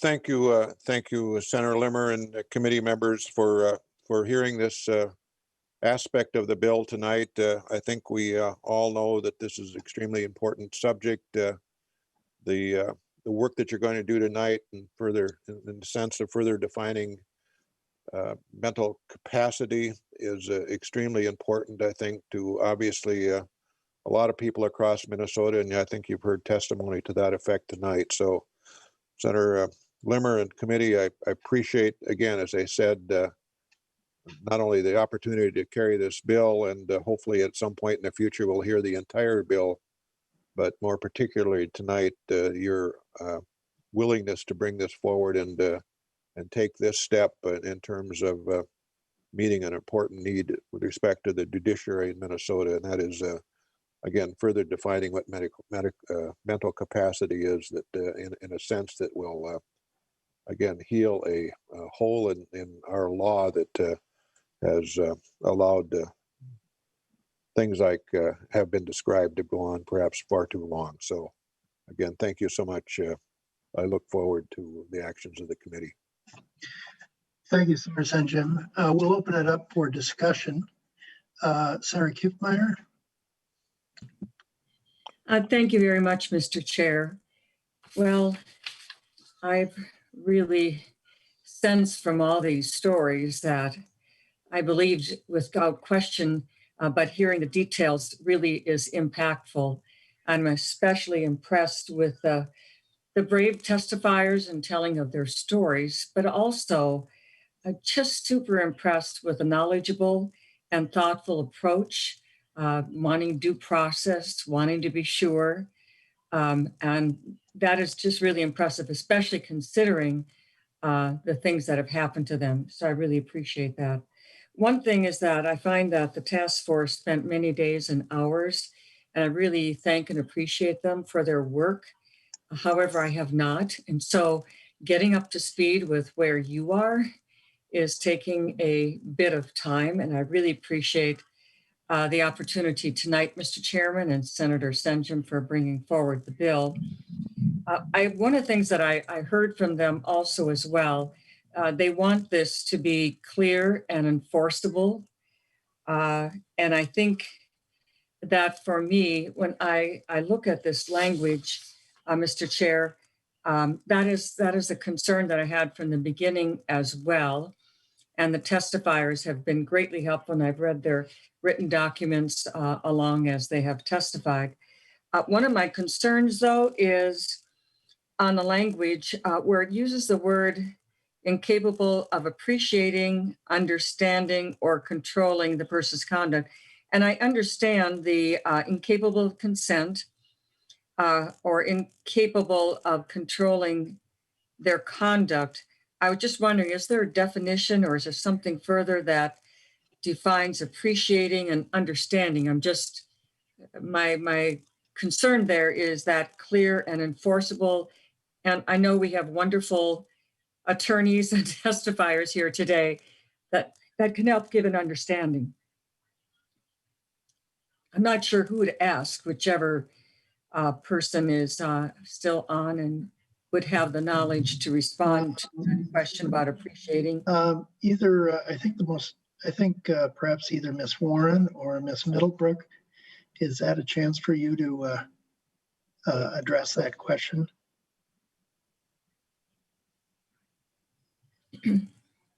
Senator Kivmeyer, could you repeat the question just to make sure that everyone heard it? Okay. So, Mr. Chair, in regards to on the A2 amendment in particular, I'll point to line 1.10 and the use of the words. I understand renders them incapable of consenting or incapable of appreciating, understanding, or controlling the person's conduct. My question is about a definition of appreciating or understanding their conduct. I'm not sure if there's a definition for that. And I know you've all been so thoughtful in what you've put forward, but if you could give more information about what those two particular words, appreciating and understanding, in this context. Perhaps another way is, how would a court or a judge understand the concept of appreciating or understanding? Maybe we should take a broader discussion about it. Does one know how would you convince perhaps a jury? Ms. Kelly, would you want to make a comment? Yeah, I just have a thought as a survivor sitting here, because with what happened to me, this applies. So when it comes to appreciating, right, consenting or appreciating the act, for instance, normally when I've had the few sexual relationships long-term I've had in my life, I've always appreciated the engagement I've had with my partner because I was part of the act. I was engaged in the act. And so thus I appreciated, shall we say, the act. The night that I was raped, I am one that I do believe I was drugged. All I have are like 5 flashes of memory of what remotely went on in an 8-hour period of time. But the following evening, after I was raped, I had a 1-hour phone conversation with that man because he was a friend. And we talked on the phone that night. And I asked him everything that happened between us in that hotel room, what happened and what went on. And at one point, I asked him if I was even engaging in the sex. And his response to me was, well, no, not really. You were just kind of lying there.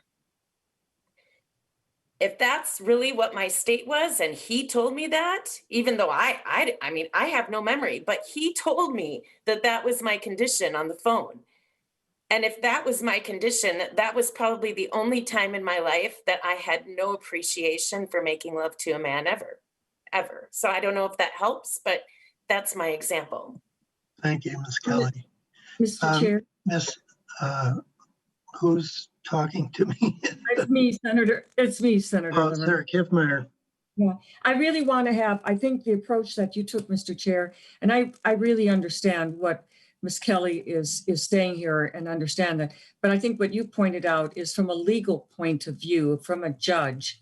And so if one of the attorneys, maybe county prosecutors, or some of those, whoever it might take defense, prosecuting, both to comment on that, appreciating and understanding from a legal point of view to prosecute. Yeah, Mr. Chair. Mr. Chair. One moment, Senator Bingham. I think it's, how would a prosecutor pursue or decide to charge a case if they had to prove the words appreciating or understanding in this context? How would they do that? Ms. Warren, could you help us? Yes, thank you, Mr. Chair. And I'm sorry, I think everyone was trying to be Minnesota nice and no one's wanted to speak over. This is Minnesota legislature. That doesn't work here. Thank you, Mr. Chair. An excellent question. We discussed this at great length, and what we expected and what was important to us was to use plain language. We wanted to use language that ordinary definitions would apply, and so as to not confuse the jury. And that's part of why we rejected terminology like reasoned consent. We were concerned about, well, what does that mean? How do we define that? And so we used really basic, commonly used words, recognizing that in application, we would be asking the courts to instruct the jury to just simply rely on the common definition and their own experience with the words and what they mean. Now, Ms. Warren, that was giving comment to the second clause, the new clause that we're considering putting into law, but the first clause is also another definition that could be used. So what does the second clause give you that the first clause does not? Thank you, Mr. Chair. What the second clause gives us that the first does not is it really does, and I think it's a very important distinction to keep in the language, in the draft language, because what the second half of the clause adds is context to that first portion that makes it clear that the element does not just apply to a victim's ability, physical ability to consent, but rather his or her or their mindset, mental capacity to fully understand what is going on. In the situation of Finley, the case example that I provided, if the law were to exist at the time that Finley committed his act, we would have been able to charge him with this new definition of mental incapacitation. And then the court, as I would like to think, would not have any problem upholding that conviction because they could apply the new definition of mental incapacitation and see the fact that she fell down, she needed help walking to the car, she was slurring her words, stumbling drunk, that all witnesses who saw her that night described her as being incoherent, severely intoxicated. And even though she technically could move her feet, even though technically that words came out of her mouth, it was very clear that she lacked the capacity, she lacked the ability to really fully understand what is going on and what she's doing. And that is the type of situation that we feel very strongly that this law needs to be able to capture. And if we limit it to just simply incapable of consenting, then we're just right back into the issue the Court of Appeals had with Finley. So this language is really essential in order to capture the types of cases that we as prosecutors have simply been unable to capture. And I'm sorry, Mr. Chair, does that better answer your question with respect to that second? It does to me, Ms. Warren. Thank you. Thank you, Chair. Senator Kiffmeyer, you still have your hand up. You need to unmute, Senator. What joy, Mr. Chair. You get to tell somebody to unmute. And so, to put down my hand and to unmute, boy, that was a twofer. So, Mr. Chair, that does greatly help. And I appreciate that background very much. And I don't have any other questions at this time. I think that was it. But I think if there was any other attorney or prosecutor or defender that wanted to add to that, this is probably a good time to do so. I think we probably covered it, Senator Kiffmeyer. Right. Senator Begum, I interrupted you, or we contested for the same attention, but did you want to add anything? No, I was just going to ask Ms. Warren to talk about Finley again, because I think that was the most poignant example to answer Senator Kiffmeyer's question. And it's not every time that a paralegal gets to direct a prosecutor in a line of questioning. So that was the other joy in that. So. All right. Thank you. Any further discussion by committee members?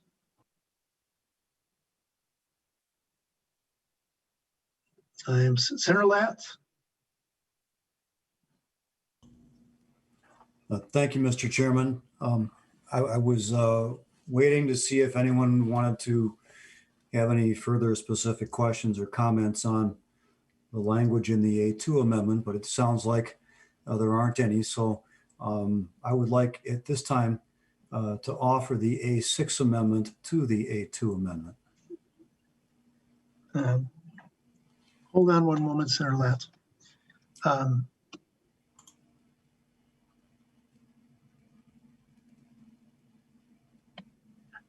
Go ahead, Senator Latz. Just a little technical bump we had to take care of. Please go ahead. Thank you, Mr. Chairman. The A6 amendment encapsulates basically all of Senator Senjum's bill, which reflects the complete scope of recommendations made by the CSC working group. It was born clearly of necessity. There have been discussions for years about troubles in understanding, explaining, and prosecuting and defending cases relating to the criminal sexual conduct statutes in Minnesota. And that was the genesis of the working group in the first place, and why there was such a broad group of stakeholders that spent so much time and energy over the last 2 years working on these issues with all the different subcommittees and listening to the victims and the advocate groups, the defendants, the defenders, the prosecutors, and such an impressive range of expertise and incredible amount of energy and time to work through the details of a very complicated statute and a very complicated area of the law. We have an opportunity this week to move this, the product of all of that work and expertise forward to become law. I would argue that it's long overdue, but I also would argue that the time that has gone into it was necessary to develop the kind of broad consensus that was reflected in the working group's recommendations. As was earlier testified, only the recommendations that achieved a broad consensus made it into the working group's final report to recommend legislation.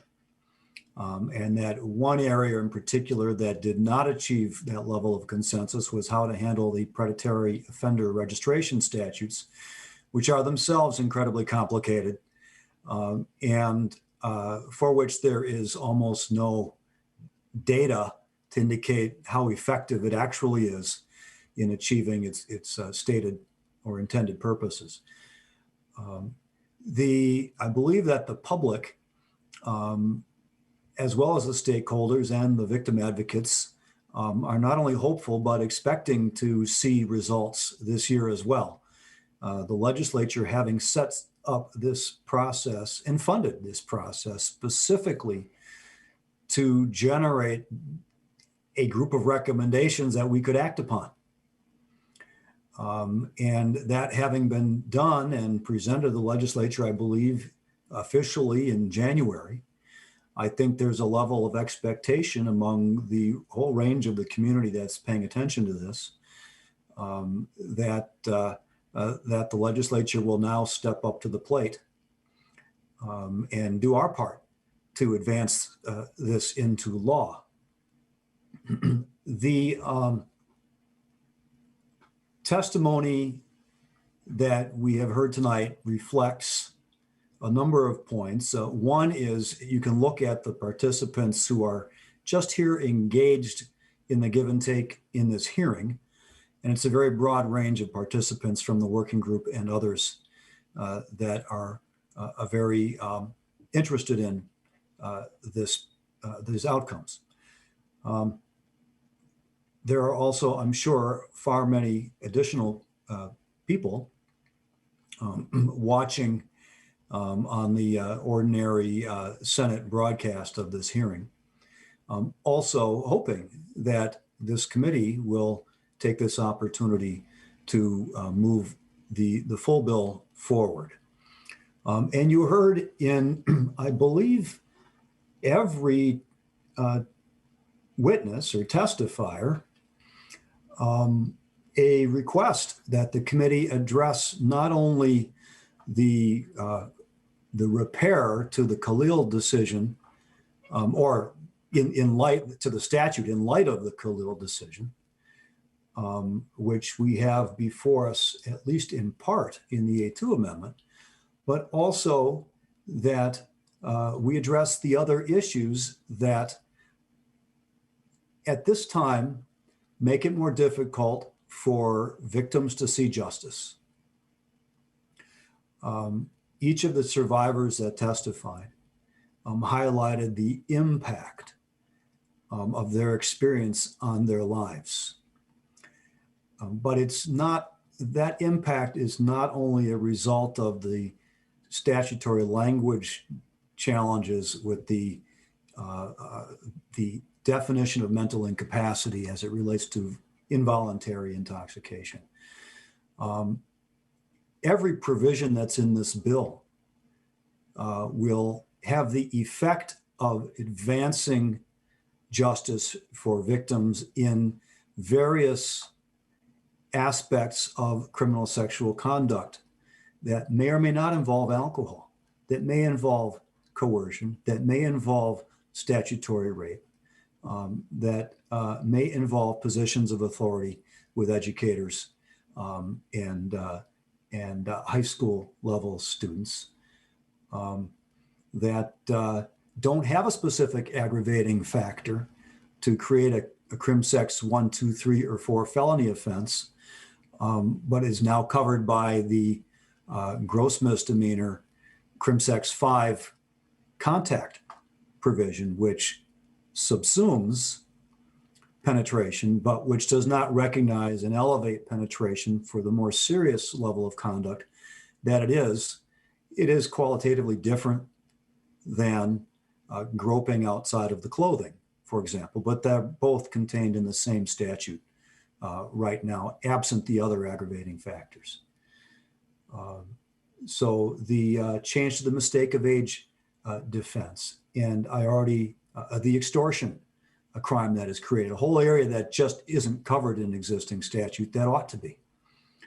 And the predatory offender registration working group that does need to continue working on these areas to help prevent future victims as well as to achieve justice for current victims and future victims as well. So there is a lot here that is ready, in my judgment, to be enacted into law. Now, the A6 amendment addresses a number of things. And I want to say that what happened here is Representative Kelly Moeller, herself a career prosecutor, had the working group recommendations translated into a legislative proposal. And in the process in the other body, it was amended and modified and massaged and adjusted, and there were technical and ongoing technical reviews. And so the amendment that we have before the committee today was created by working off of the House File 707, which is the companion bill to Senator Senjum's bill, second engrossment, which is its most recent version, plus a few technical amendment provisions that are ready to be advanced in the other body as well, plus 2 additional pieces that have been mentioned here in testimony but were not included in the underlying bill. One of those deals with the criminal sexual conduct number 5, the new felony that is proposed in the bill, which is the non-consensual penetration, but without the other aggravating factors that automatically make current conduct felonies. It was mentioned in one of the testifiers' statements that the proposal before us in this amendment would clarify that this conduct, if convicted as a first-time offense, would not result in predatory offender registration. And that is in part because it's a first-time offense, and in part because I think we still need to benefit from a future working group also established in this proposal to review the entire predatory offender registration scheme. The other part that was also mentioned in testimony has to do with clarifying or making more certain that the intoxication defense would be available to a defendant, an accused party, in the event of being charged with taking advantage of someone who is mentally incapacitated under the new definition, which would include the voluntary intoxication. Essentially, we're expanding the elements of the offense that are in the existing felony statutes, where the voluntary intoxication of a victim or complainant would be used as an enhancement, as an element to create that enhanced felony. But under current law, there's some lack of certainty whether a defendant would also be able to claim or attempt to establish that he was so drunk he couldn't appreciate or know or have reason to know, as the language is stated in the definition, that the person he was having sex with was too drunk to consent.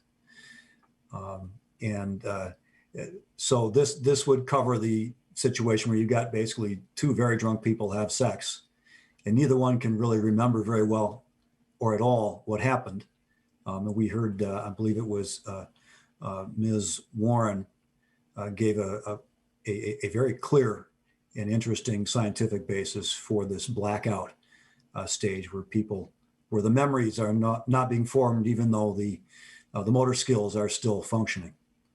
So it would make the defense available. And although the existing case law seems to be leaning in this direction, it is dicta in the one published case that is most clear about it, meaning it's not itself, it was not itself an element of that particular court decision. It was mentioned, but it was not the basis for that court decision. So there's some uncertainty whether it would apply.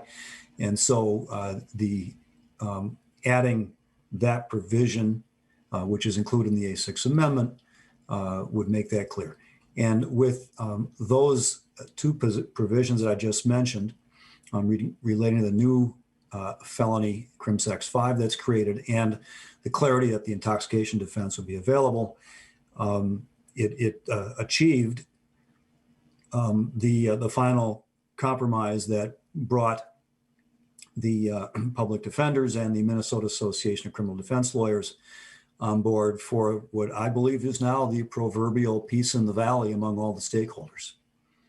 And on really complex bills, we really like to be able to get to that point. And I think we've achieved that here, Mr. Chairman, where even Sheriff Heck testified on behalf of the Sheriff's Association and the Chiefs Association that they support this bill, and they also support the rest of the working group recommendations. And we have similar testimony from Ms. Perez from the Women's Foundation of Minnesota. She was disappointed Senator Senjum's bill was not being heard and feels that it's needed. Ms. Bryce from MNCASA would like to see all the rest of the working group recommendations become law as well, as she testified. Ms. Lamb from the Missing and Murdered Indigenous Task Force or Working Group Also mentioned about youth and being groomed for traffickers, and the age provisions in the broader bill that are in the A6 amendment would certainly have an impact there. Ms. Granda, from a survivor who was part of the Denied Justice series, in her testimony, she specifically identified she supported the predatory offender registration reform work as well. So, Mr. Chairman, I would ask that, and I'm not going to review everyone else's testimony, but I was paying very close attention and taking notes, and I think without an exception, they wanted the bill, Senator St. Johns's bill, to become law. This is our time, this is our opportunity to do that. So I would like to ask the committee members to join me in implementing, enacting the working group's recommendations with the amendment that reflects the broad consensus of the stakeholders, law enforcement, victims groups, and defense to make these very, very important and timely changes to Minnesota law.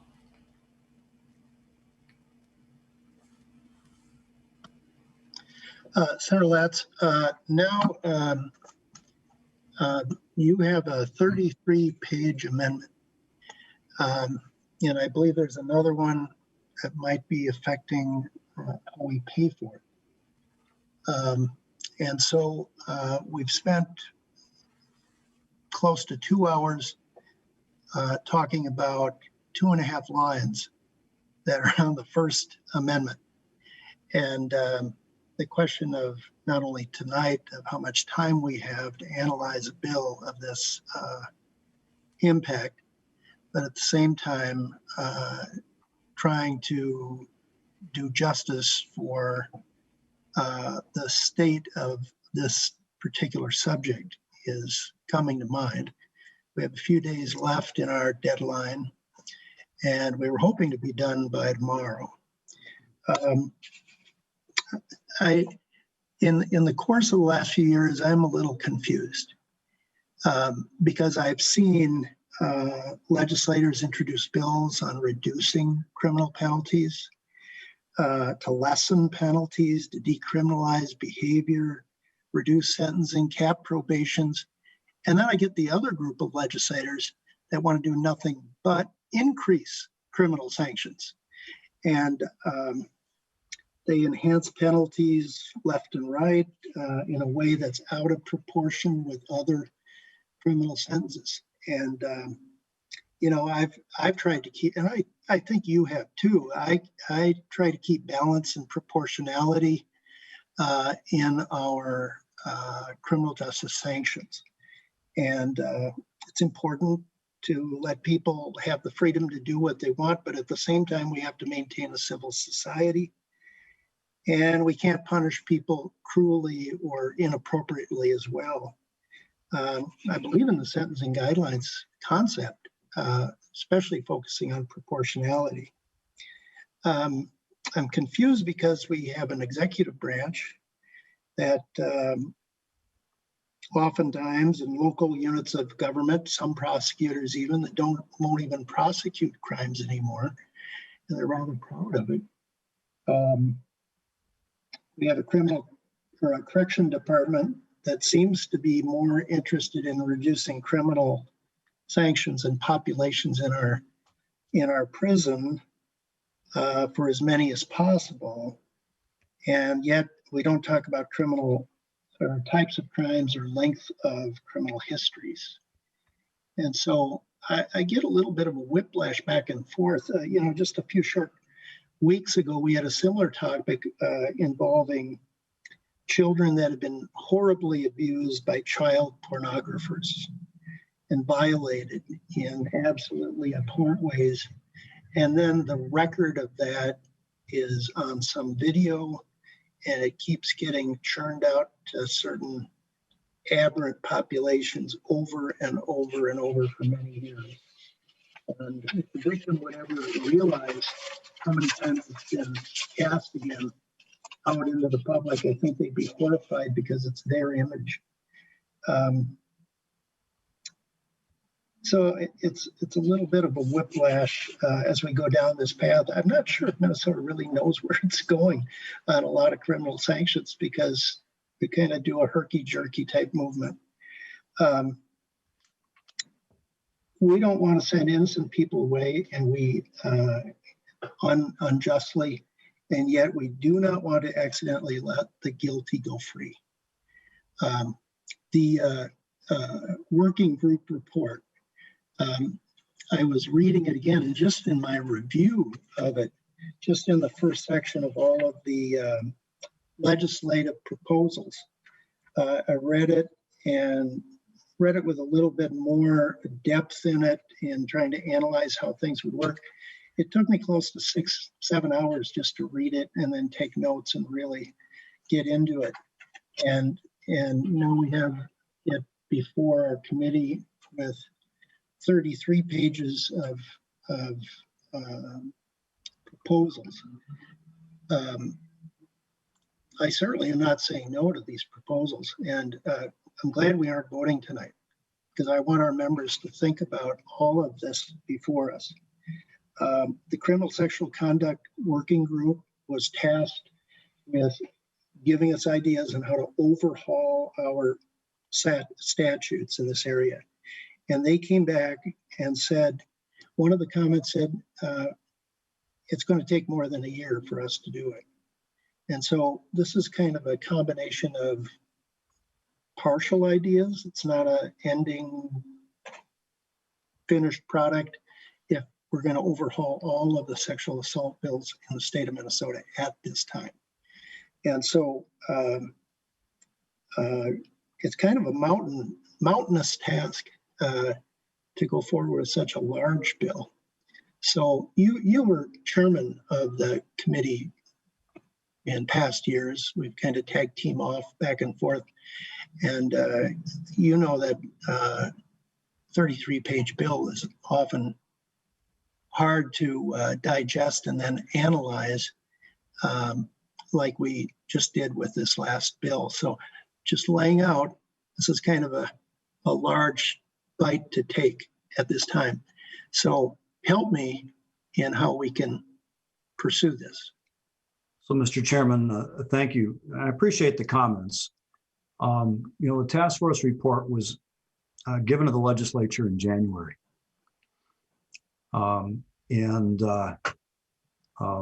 For those who were paying attention to the topic, there was ample opportunity to digest it at that time. And the bill was clearly moving in the other body. It's gone through 3 committees and is at Ways and Means now.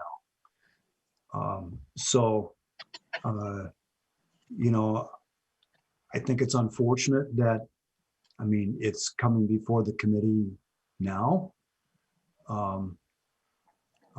But there was no hearing given prior to now. And this is one of the last opportunities to have a committee hearing on it. So that's why we are here today. The size of the bill is a bit misleading as I read through it, because a good portion of it is a reorganization of some of the statutes, which take up a lot of space because you end up having to reprint all the subdivisions that are being reorganized, but aren't substantive changes. So that's a good part of it. With regard to the hearing time today, we heard a lot of wonderful and important testimony. It covered not only the A2 amendment, but the other provisions as well. Some addressed it more than others, but all touched on the broader bill. The committee discussion about the A2 amendment took all of about 10 minutes. It was Senator Kiffmeyer's question and Ms. Warren's answer, essentially. I don't feel like addressing these issues tonight would be inappropriate, and I'm prepared to stay here to do that. We don't have a committee deadline until Friday at midnight in terms of getting the budget bill out of this budget committee. So we have tomorrow during the day, we have tomorrow evening, and we have all of Friday if necessary. And I think it's important enough a topic and a timely enough topic that I wouldn't want to say to everyone who's done all this work, handing it into the legislature, that, well, you're just going to have to wait another year because we aren't going to spend the necessary time on it the next day and a half or 2 days to do whatever due diligence or vetting we feel is appropriate. I would also respectfully suggest that this bill comes to us much more thoroughly vetted than many bills come to this committee. There have been a lot of extremely skilled and experienced and smart lawyers and others who have been working on this for years. Many bills come to this committee having had very little vetting or consideration of all the different policy dimensions and statutory implications of the changes. So I think our work, while obviously important, and we guard that prerogative carefully, I think it may not be as critical here as it might be in some other legislation that comes before us. I share your concern about sometimes leaning to one extreme or the other in terms of approach to criminal justice policy. And that's why, I read this bill very carefully myself with that in mind. And I found this to be a pretty balanced approach, particularly after we reached agreement on the amendments that I described relating to the intoxication defense and the new crim-sex felony not being a registration offense for a first-time offender. And there are other changes with regard to the age difference, the 10-year difference versus the 5-year difference, which also I think reflects that approach. And some of the testifiers were explicit in that their approach was included making sure there was justice available for the accused and the rights of the accused were protected. And I think that's reflected in the language in the bill as well. I would be remiss if I didn't remember to do one thing, which is in the drafting of this amendment, the repealer, which was a part of the underlying bill, was inadvertently left out. And the A22 amendment, which has already been released, I would like to incorporate that into the A6, which includes the necessary repealers here. You also mentioned the funding aspect of it. I know tomorrow is the budget day, if you will, in terms of that. But I do have already drafted an amendment Mr. Turner put together specifically to address the funding for this bill. And even though it's not required by Senate rules, it would fit within the majority's target for this committee. So there would not be a need to go beyond the target in order to fund this bill under my proposal. So I think we have the capacity. I think we have the time. We just need to make it available to address these concerns now, so that we can do it. The other piece is it's going to come up because it's going to come through the process from the other body, and then we don't want to be in a position of saying, well, we had time to look at it more carefully, to discuss it, and to make our own decision on it, and now we can't accept anything from the other body because we haven't had a chance to hear it, or we didn't hear it anyway. We couldn't say we didn't have a chance. We could only say we didn't hear it.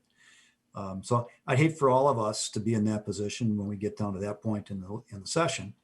And I'd hate for any of us to have to turn to all the people that worked on this, including and perhaps especially the victims and the victim advocates, and to say, well, we can't do it this year because we didn't make room for it. I think we should make room for it now.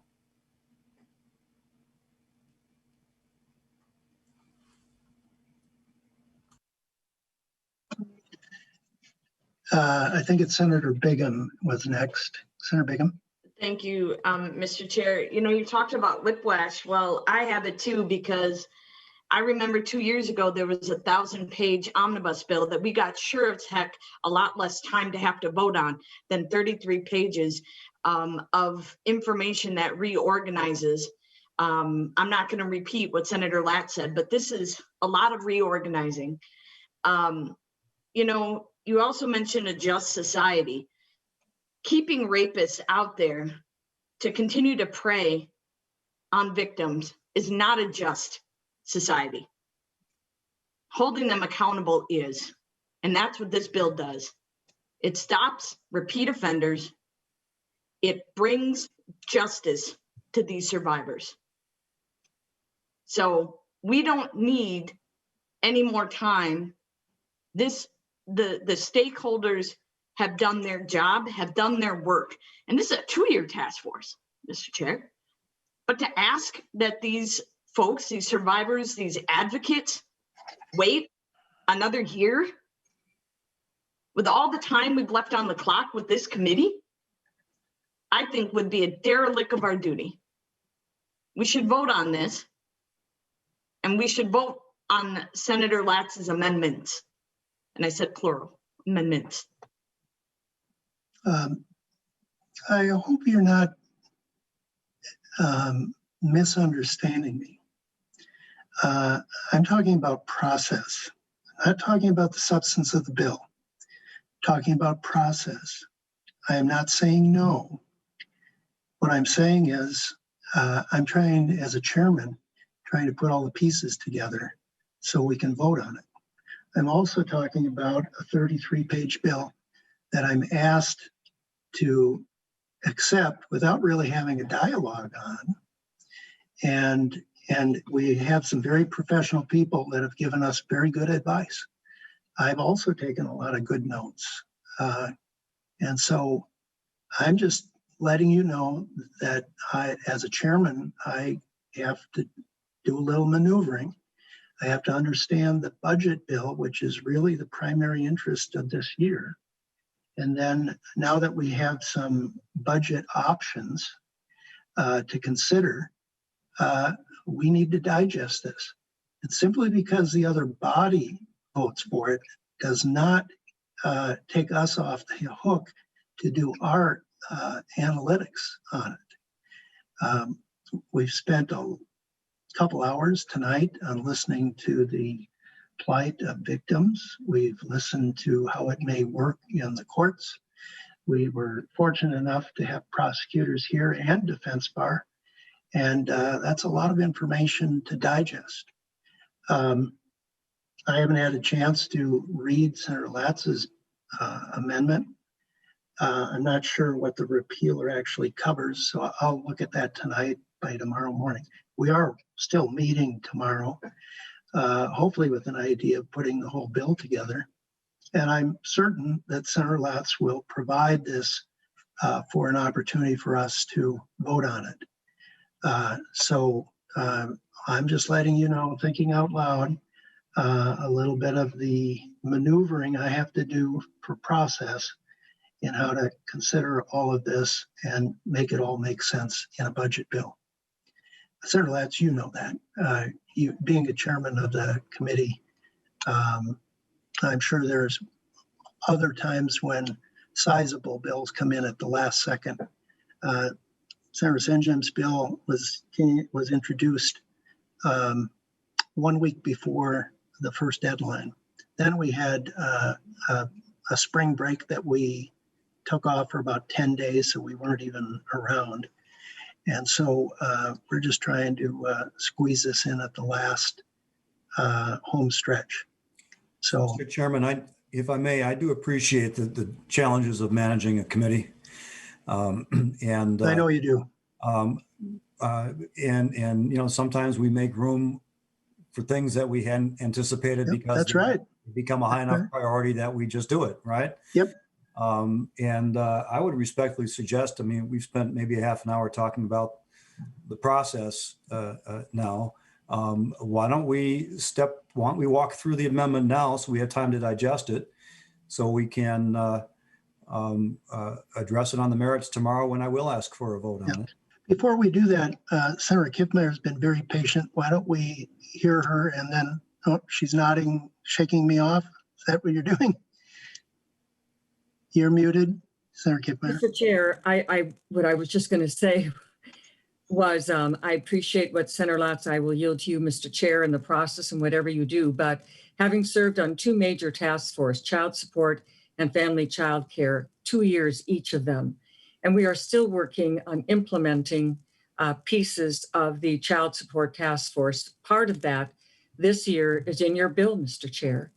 And so recognizing that situation, I just want people that a task force report coming out in January and then being drafted into bill language and going through all of that is no just do it kind of a situation. So I support that. But on the other hand, I believe in this content. And so I've been furiously reading and listening and reading and listening, but I cannot absorb it all this evening, Mr. Chair. All right. Senator Kiffmeyer, would you mind if Senator Latz describes his amendment? Whatever you wish, Mr. Chair. All right. Senator Latz, since we're all here, why don't we do that? Thank you, Mr. Chairman. I guess I will ask you then for guidance on how you would like me to proceed in terms of this. Would you like me to go section by section in the amendment, or would you like me to tell you the substantive components? Why don't we go through substantive, but as we do that, I want our members to follow along, and if you could follow in the order of the bill or your amendment, and then if they have questions on any technicalities, then we could hold those questions until after you're done presenting. Mr. Chair, I would like to have a copy of the A6 amendment. Has it been sent out in some way that? I believe it was sent out to your email, Senator Kiffmeyer. Where did it have come from? I'm searching, but I'm not finding it. We'll have staff send it out again. Thank you. Senator Latz, would you like to review your bill amendment? Yeah, thank you, Mr. Chairman. And there are some joining us here today, in particular, Ms. Long and Ms. Bryce, who are more familiar with the detailed language that is in the amendment as well. So what I'm going to do is kind of step through it and then ask them, if it's okay with you, Mr. Chairman, to jump in where I don't have the facility to cross-reference the specific language in the amendment itself. Is that okay, Mr. Chairman? You're nodding your head, Mr. Chairman. I'll take that as a yes. And I know you'll be grateful. Yeah, I'm now. I no longer have my paper sign that says unmute, Mr. Chairman. Yeah.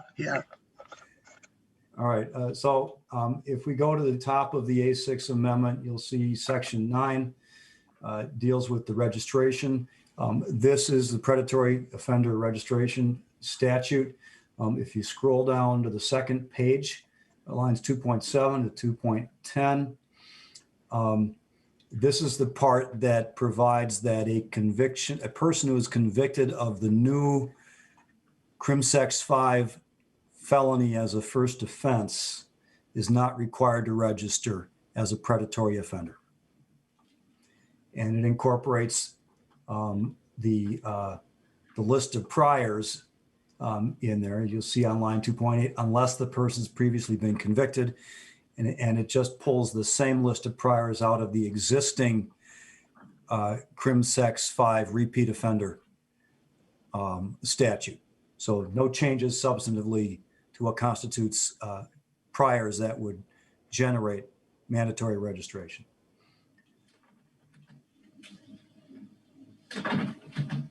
If you go to the next amendments, they're on page 3, dealing with criminal abuse and caregivers. And here we get into the positions of authority in vulnerable adults and so on. And much of this is merely recodification or reorganization of these provisions.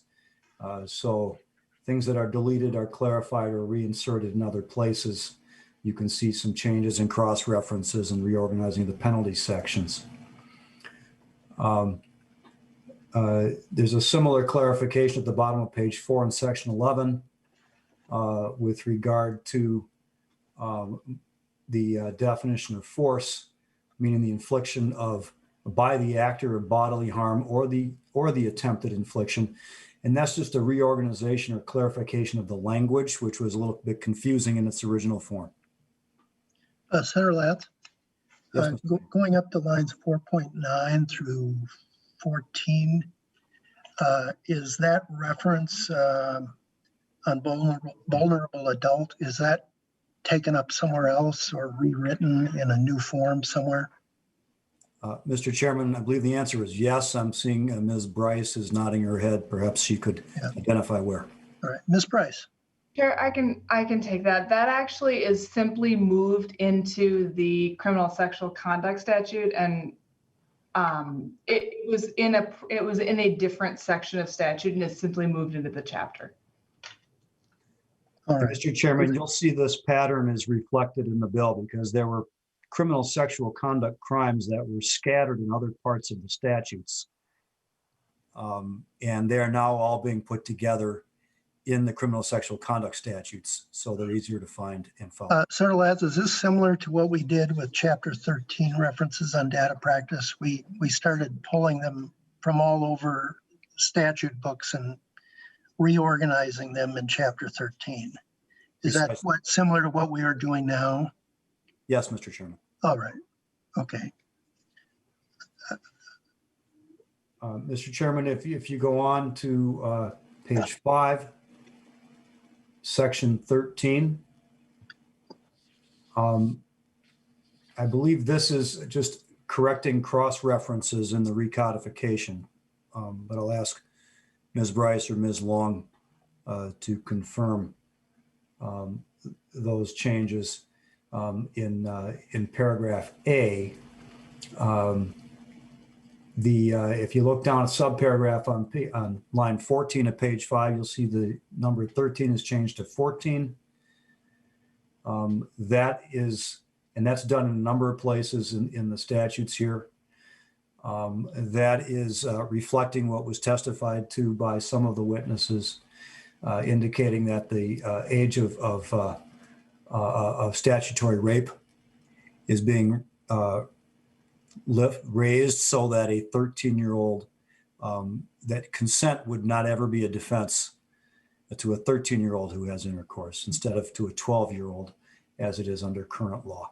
Senator Latz, is there someone in the working group that could tell me why they moved that? Why don't you move it to 15? Why are we on the 14? Is there a specific reason to move it?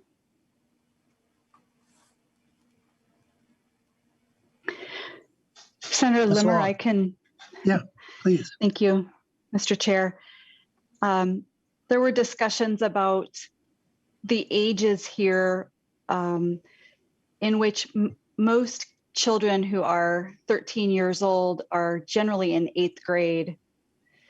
And right now, the way the statute works is it treats 13, 14, and 15-year-olds the same in terms of essentially, while it is still a crime to have sexual contact with them, it is not as serious a crime as it is for children 12 and under. And so what this does is it moves the 13-year-olds and groups them with the 12 and unders, separating them out from the older teenagers so that the 8th graders are being treated with the rest of the middle school and elementary students. And then for the most part, again, these numbers aren't ever, people change the age while they're in school, while they're in their grade, but it was the idea that we wanted to treat 13-year-olds as really incapable of giving any level or form of consent ever.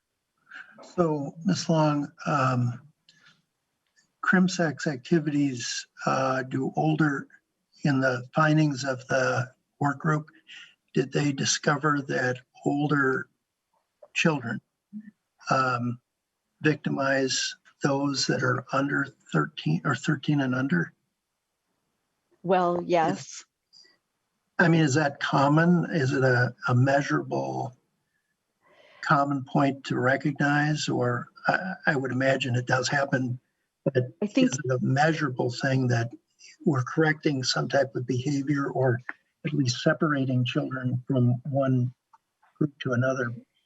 It's more like a prosecutorial classification rather than we aren't expecting children to change their behavior of interaction.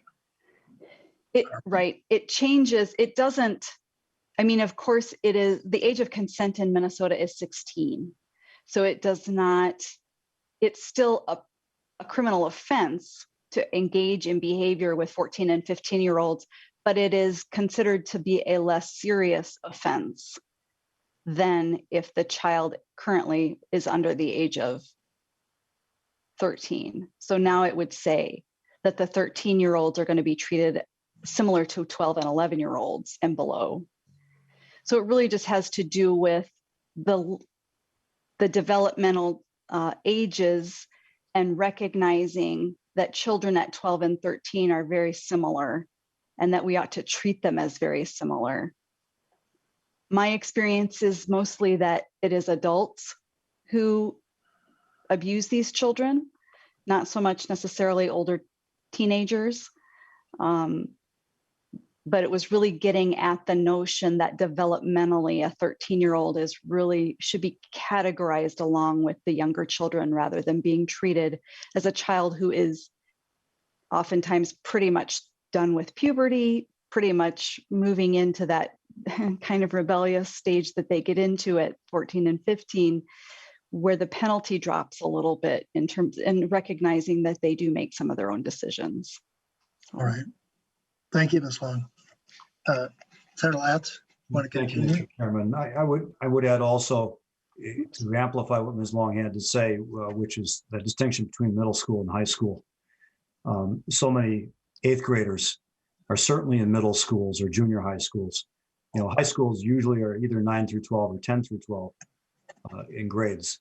But if you're 14 and you're in ninth grade, it's a pretty good chance you're going to be in a high school environment.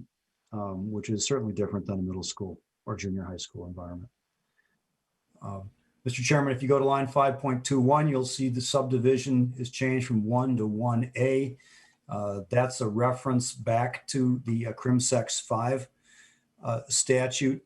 The current gross misdemeanor is subdivision 1. It is being recodified as subdivision 1A to make room for a new subdivision 1, which is the new felony, a CSC 5. So that's just a clarifying the cross reference. If you go on to page 6, you'll see again the number age 13 is changed to 14 to implement that change. If you go onto the rest of page 6, there's some clarification of the language relating to coercion and the infliction of bodily harm. It's just to make the language more clear for use. It's not a substantive intended, as I understand it, to be a substantive change. If you go to page 7, Mr. Chairman, you start getting into the relationship changes in the bill. I'm going to ask Ms. Bryce or Ms. Long to clarify that where that new language came from in section 16 and 17. Ms. Long.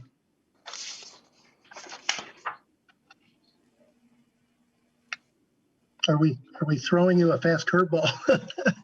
I know you probably weren't expected to give testimony this detailed, but please take your time. Are you addressing me, Mr. Chair? I'm sorry. Yes. Thank you. Yes, and so this section that looks like new language, which starts out subdivision 24, prohibited occupational relationship, it's underlined, but in fact, it's existing language that is getting pulled out of the criminal. This is the definition section of our statute. So it's going into it's being moved into the definition section so that we don't have to keep repeating it in the criminal portion of the statute. So even though it's making the bill longer, in the long run, it'll actually make the statute a little shorter so that the language doesn't have to keep repeated in the criminal portion. If I may, I can refer you to the one piece that's new under these prohibited occupation section, which starts on line 8.19. And that refers to the clarification or the very clear provisions that go beyond what we currently work with when it comes to educators who have sexual contact with students. And unfortunately, this is all too common. But we're stuck at this time with working with a position of authority, which would apply to any adult that has a position of authority over a teenager. Teenagers are not allowed to consent to that situation. But we find that there are gaps when it comes to educators, because sometimes educators are not really directly in a position of authority over the student, or they may go to a different school. So this clarifies that educators and the staff, if they are 48 months older,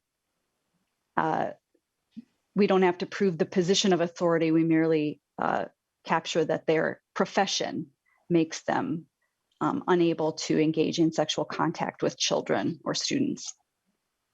So that's the only part of that that's new, even though it all looks new because of the underlining.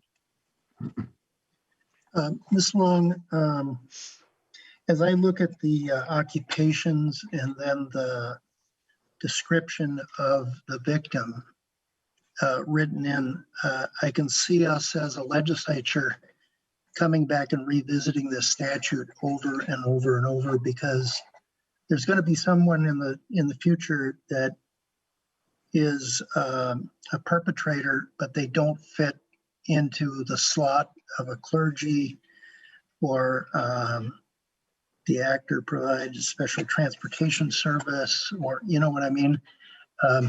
We do this all the time in the legislature. We kind of get ourselves trapped into a tube of definition regarding specific employers or persons of vocational interest. And then I know some prosecutor is going to call me in the future, or call Senator Latz and say, hey, I have a guy who's perpetrated this crime, and he doesn't fit into the category, the vocational category that you guys wrote into law. So how can we kind of avoid that in the future? Is there, for lack of a better term, is there a catch-all definition here that we can still go after without the specific reference to a vocation? I know you're recognizing events that have happened that are probably numerous, and you're trying to catch them and put them into law, but I'm just a little nervous about it, because I know there's going to be somebody that doesn't fit into the pigeonhole. Mr. Chairman, if I may jump in and just point out, this is existing statute. Oh, it is? Yeah. So what you're looking at is existing statute. You've identified a problem that we all have to deal with. Well, I'm looking, Senator Latz, on page 7 and page 8 in new language. Yeah, it shows up as new language because it's being stricken in other portions of the bill. Okay. Being moved from those substantive criminal definitions into the definition section of the CrimSec statute. So it looks like new language, but it's actually simply being moved, with the exception of what Ms. Long described, starting on line 8.19, relating to licensed educators and kids in the schools. Okay. As I mentioned before, is there kind of a catch-all that doesn't make reference to these specific vocations? Mr. Chair, Miss Long, promoted you, or maybe demoted you to a senator. No, Sorry. there's a Representative Long, and sometimes I get caught wondering if I should answer.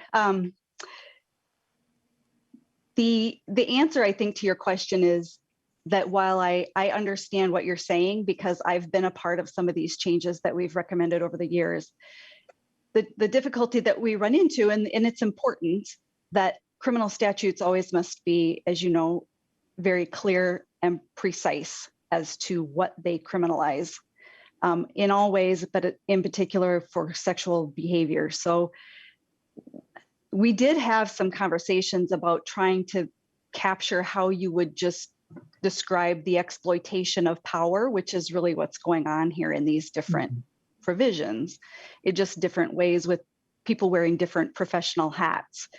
But in the working group, we ultimately had to agree or concede that in order to have a catch-all, it becomes less clear, and we have to be clear when it comes to crimes, and especially for behavior like sexual conduct, which can be lawful, and we must be very clear when it is unlawful. So I hope that answers the question. I don't think I have solved your problem, but that's the answer. I might have to raise the question again tomorrow, but we're both thinking on it, and that'll give us. Senator Bingham, can you help me? Yeah, Mr. Chair, I'm not a lawyer, but I've worked with some great ones like Ms. Warren for quite a while. I believe that if it isn't a significant relationship, it would fall under our current statute. Is that not correct, Ms. Long? Like where you could always default, if there was a crime, you could default to our current statute. Ms. Long? I'm not sure I'm totally understanding the. So if it wasn't, Mr. Chair. Sarah Bingham. If it wasn't a significant relationship, occupational relationship, and yet there was a sex assault, you could charge it as a crime that is existing today as a sex assault case. Right. I mean, we can use any of these provisions that apply. Yeah, so that's your catch-all, Mr. Chair, is like this bill is trying to separate out and make it more specific, which is always what the intent of a criminal statute should be. That helps prosecutors all the time. But if it wouldn't be able to be established like that, there is always there's always the current statute for sex assault if that would meet the criteria that the prosecutors would have. So I think it establishes the unique relationship that exploits victims and re-victimization of victims. So, but there is a catch-all, and it really is our general statutes now. So, Mr. Chairman, if I may amplify that. Senator Latz. The provisions relating to these special relationships are essentially aggravating factors. They're what would elevate a non-consensual penetration into a more serious level non-consensual penetration, which has longer maximum penalties, higher severity rankings, longer presumptive sentences in the sentencing guidelines grids if they're convicted. But as Senator Bingham was referring to a catch-all, basically it's the fallback position is the new proposed felony criminal sexual penetration, which now the fallback position is a gross misdemeanor contact crime. But at least the fallback position, if this passes, would be a felony level offense without the other aggravating factors. I'm going to ask counsel, Mr. Backus, to weigh in here. Mr. Backus, I think you're out there. Mr. Chair, I mean, if I'm understanding discussion, I think everyone's kind of correct, but it's going to depends on the very specifics of the offense. I mean, so for example, my understanding is like in current law, like the age of consent is 16. However, when there's certain relationships, like significant relationships or position of authority, then the age of consent is actually really 18, because they can't consent to those acts. So I think, if for that case, the actual relationship is the difference between, I think, being a crime in that case and not being a crime. And in other cases, it is an aggravating factor, like, that it would be the difference, say, between a third degree and a first degree, or a fourth degree and a second degree. Senator Latz, do you agree with that? I do, Mr. Chairman. All right. So this applies, let me give you an example. This applies to a teacher from Duluth and a student from Minneapolis who may be over the age of consent. And the Duluth teacher does not teach the Minneapolis student. So how does that apply? Mr. Backus? Mr. Chair, I think that's one of the substantive changes that the bill makes. The working group, I believe, wanted to have that clear line that I believe that the educator in Duluth is just flat out prohibited from having sexual relationships with a secondary student anywhere. That's my understanding of how it's drafted. That's my interpretation. But if there's no student-teacher relationship, does that weaken the exploitation of power that we're talking about? Well, Mr. Chair, I guess that's a decision for you to make. I think it depends on the fact pattern. There'll be some cases for sure where, the student may know that the person's a teacher, like perhaps their interaction is in some school setting, even if the teacher is from another district or something. But there are also, I think, factual patterns where again, it's just maybe a coincidence. Again, that's how I interpret the language. I don't think it's tightly drafted to prevent that. And I believe that that's the intent, is to capture those relationships. I can defer to one of the witnesses who were on the task force about that. So, Mr. Chairman, I can tell you the information I got because I asked the same question. And I was concerned about it. And here's the response that I got. It addresses situations where teachers meet students at a tournament, for example, at a history day or something else, and then hooking up. High school students who are sometimes, 19 years or 20 years old, if they're still in high school, it's usually because they're in some way developmentally delayed or more vulnerable. So the theory was just that the teachers shouldn't be allowed to have sex with students, however they come across them in whatever setting.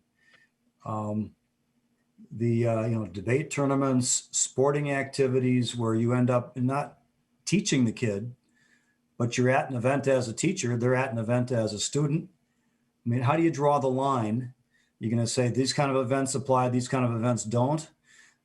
If you're a student in a district that's at least 50 miles away from where the teacher is a teacher or resides, do you draw that line? It becomes completely unmanageable. And in fact, there's a unit within a DHS that investigates specifically allegations of child abuse at a school. They would have preferred to go further than this, is my understanding. So the only way really to bring the level of clarity to this was to take a simple rule, which is if you're a teacher, you can't have sex with a student, wherever that student is a student. All right.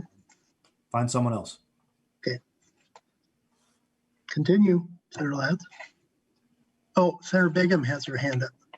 Yeah, Mr. Chair, I just wanted to say, this is, I think it's already been said, but this is already existing law. So it was just there was one section that was added. So I don't know that we have to dwell on the existing law. I think more importantly, it's a new change that Senator Latz is probably getting to now. Mr. Backus, could we get a clarification? Is this existing law? Mr. Chair, existing law does address position of authority, which, you know, would include teachers and things like that, but it's limited to situations where the teacher is in a position of authority over the student. So my understanding is there has to be some connection with the school. So the provision I think you're talking about is the expansion in law, is the expansion. I always thought that this was referenced in some type of professional relationship, student to teacher, and it's the student's teacher rather than a teacher. Just because they live somewhere else, they have no relationship with that student other than perhaps a chance encounter. And I thought that the relationship had to be a precursor to affect this law. So, all right. Sir Latz, continue. Thank you, Mr. Chairman. If you move on to page 9, section 18, it's merely a cross-reference to the definition for caregiver. It's because it's amending the definition section of the CRMSEC statutes. I get it. Same with section 19, defining facility. Same with section 20, defining vulnerable adult. If you go on to section 21, these are changes that, again, are reflecting age differences. In the testimony you heard earlier, there was there's a variety of age differences now that have different consequences between the actors, whether it's 24 months or 36 months or 48 months. And it was very confusing, not only to the practitioners, but also very confusing to explain to the kids or the people involved as to, you know, which category do you fall in? Is what you're doing permissible or a felony crime or an unlawful conduct? So they settled on, the task force settled on using 36 months consistently as the age difference for the reference point. And then they recodified some of the provisions as well. And that's reflected in section 21. And then you'll see there are cross references to use of force on page 10, line 7, line 10, rather than repeating the definition of force throughout all these statutes. It just references the definition section.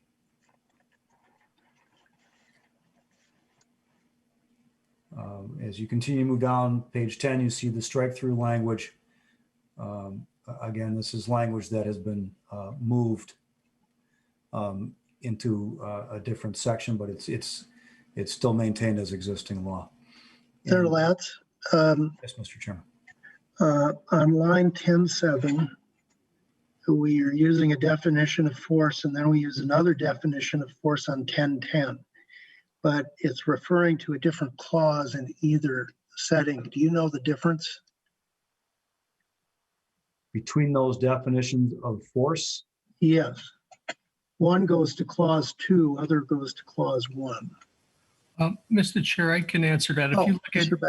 If you look at section 11 on page 4, you can see the definition of force, and it's now divided into the 2 clauses. Oh. So clause 1 is the infliction by the actor of bodily harm, and 2 is the attempted infliction or threatened infliction by the actor of bodily harm, etc. Okay, thank you. Senator Latz. Thank you, Mr. Chairman. The line 10.29, again, this is simply moving definitions around to make the statute more easy to comprehend. My understanding is there aren't any substantive changes in these in all of this new language. Is that? I will ask for confirmation, however, from Ms. Bryce or Ms. Long. Ms. Long or Ms. Bryce? Thank you, Chair. I shouldn't have given you the choice. Sorry, Ms. Bryce. That's okay. Thank you. One of the things that you're seeing here and throughout is this pulls apart. Right now, the current statute has crimes that are related to victims that are children intertwined with some of the adult crimes, and it pulls some of that apart. Doesn't change the language, but it makes it clearer and easier for both practitioners and for just the general public to understand what is criminal and what is not. So that's the other reason this bill looks long, is because of that. This is another spot where that language is getting moved around. Thank you. Senator Lance. Mr. Chairman, if you go on to page 12, you'll see the penalty provision, subdivision 2. It adds subdivision 1A under the penalty provision. That 1A reflects I believe that reflects some of the recodification, so they've got the appropriate cross references.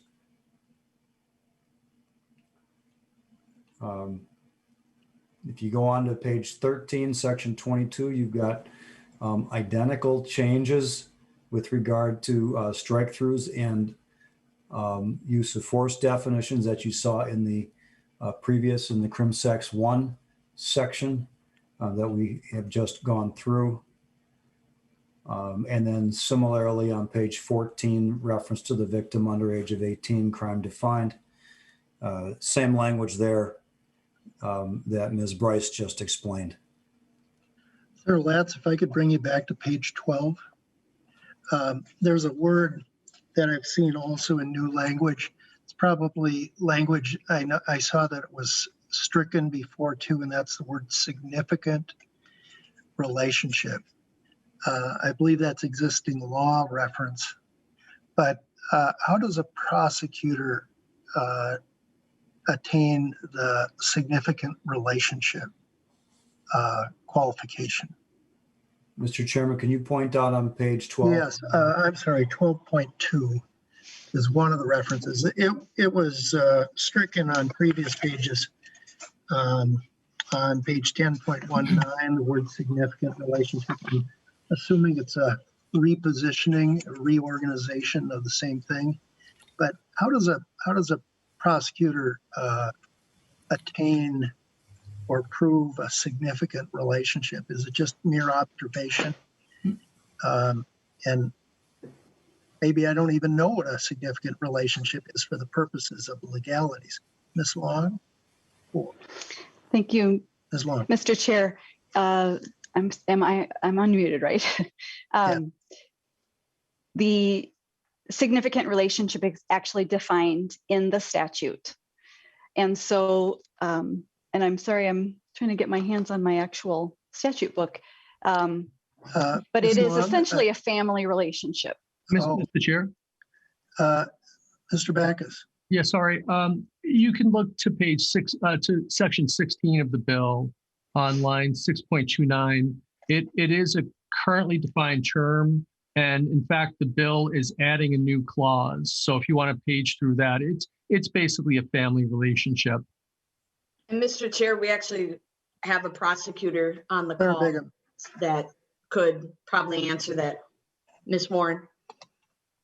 Oh, Ms. Warren, Senator Bigham has recognized you, so you better answer her. thank you, Mr. Chair, and thank you, Senator Bigham. I believe Mr. Backus did point the committee to the appropriate page and the location of where the proposed language and definition of significant relationship is included. And so I'll speak to the question about how do we prove that? We prove that often with testimony from the victim as well as other witnesses in order to prove, say, that the offender had a significant relationship with the victim. If the offender was living in the home, we would elicit testimony from individuals who either also lived in the home or had a basis of experience to know that, you know, when they visited the home, this person resided there. They saw a bedroom that the offender presented as his or her own. They maybe went to that home 6 times, and every time that person is there and so forth. So we would we would prove the existence of the significant relationship through the victim's testimony and then attempt to corroborate that through other fact witnesses. All right. Thank you, Ms. Warren. Senator Kiffmeyer. Thank you, Mr. Chair. Yeah, I came across this when I was first going through this on line 7.7, but it's not just a family by blood, marriage, or adoption, but also an adult who jointly resides, and then the next one, an adult who is or was involved in a significant romantic or sexual relationship with the parent of a complainant. So it's more than just a family member by blood, marriage, or adoption, though. Mm-hmm. Mm-hmm. Thank you. Sarah Latz. Mr. Chairman, Ms. Long, I think had something to say. Oh, I'm sorry, Ms. Long. That's fine. I just wanted to, and I want to clarify too, that I have a lot of years as a prosecutor, a sexual assault prosecutor. So I've worked with these statutes in a lot of detail as well. That particular provision, line 7.7 and 7.8, that is the new add-on language, and that is getting at a common fact pattern that we see that we can't deal with, which is mom or dad's boyfriend or girlfriend. Usually it's mom's boyfriend, if I'm being honest, who is engaging in sexual conduct with mom's child, who might be a teenager. Mm-hmm. And so that is adding that in because it is a fact pattern that we often see, and we have trouble getting the appropriate consequences for that. All right. That's very helpful, Mr. Chair. Thank you. Yeah. Sarah Kiffmeyer, the hand is still up. Your hand is up. I will put it down. Thank you. Senator Latz, please continue. Thank you, Mr. Chairman. If you move on to section 23 on page 16, you'll see similar changes for crim-sex third degree as in the other statutes cross-referencing uses of force. And one of the aggravating factors there is the occupational relationship. So that's identified on line 7 of page 17. You've got your victim under age of 18 language that we have seen before.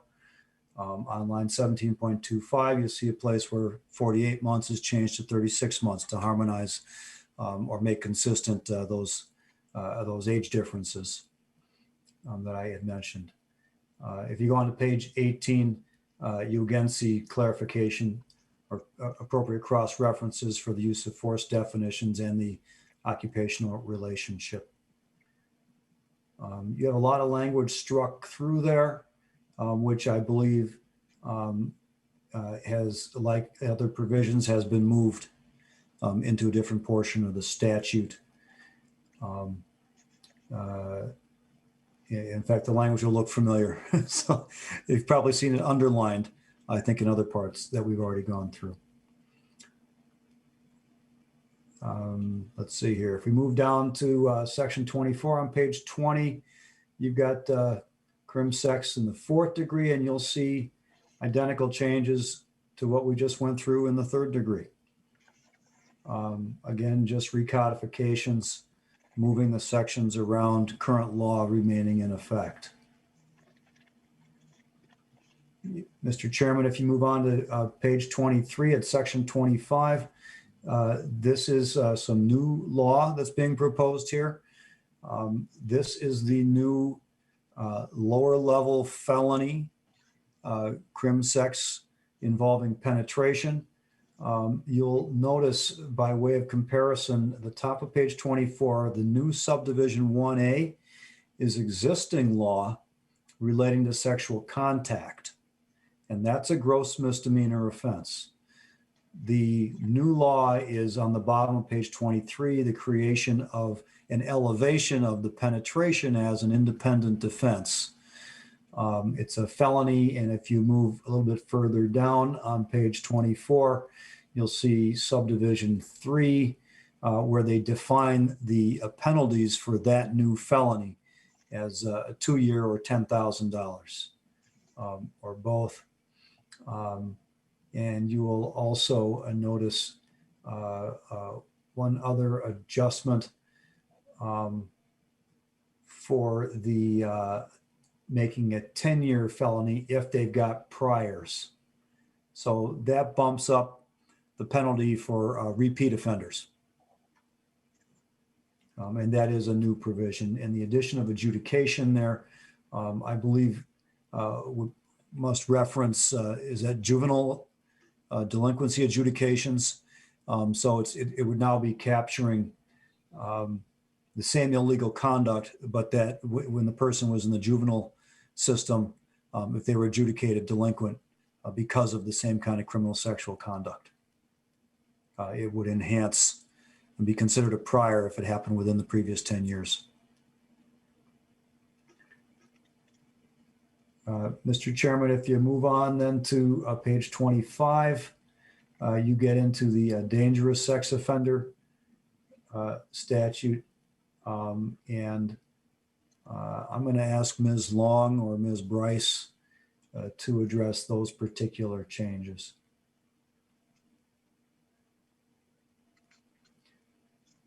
I believe on line 25.8, that's a cross-reference to the provision that we, well, I'll let them explain that. Right, what you can see in this and then the subsequent pages. I'm sorry, Mr. Chair. No, that's all right. Go ahead. Apologize, it's getting late. No, I have to, for the record, for everyone to understand, anytime anyone speaks, the listener might just be listening to a tape recording. And so I have to define the speaker by mentioning their name and recognizing them. So sometimes speakers take off before I'm ready to announce who's speaking, but please go ahead. And I did that. At this section, what we're seeing is these are the criminal penalties that enhance, they are essentially the penalties that deal with enhancing based on prior convictions. And so we have to list all of the statute numbers. And so essentially what we're doing is just adding in the statute numbers based on changes that we've already looked at. So it's really just harmonizing our mandatory life sentence penalty, our conditional release statutes by adding in the new statute numbers that have been created based on the language that we've already looked at.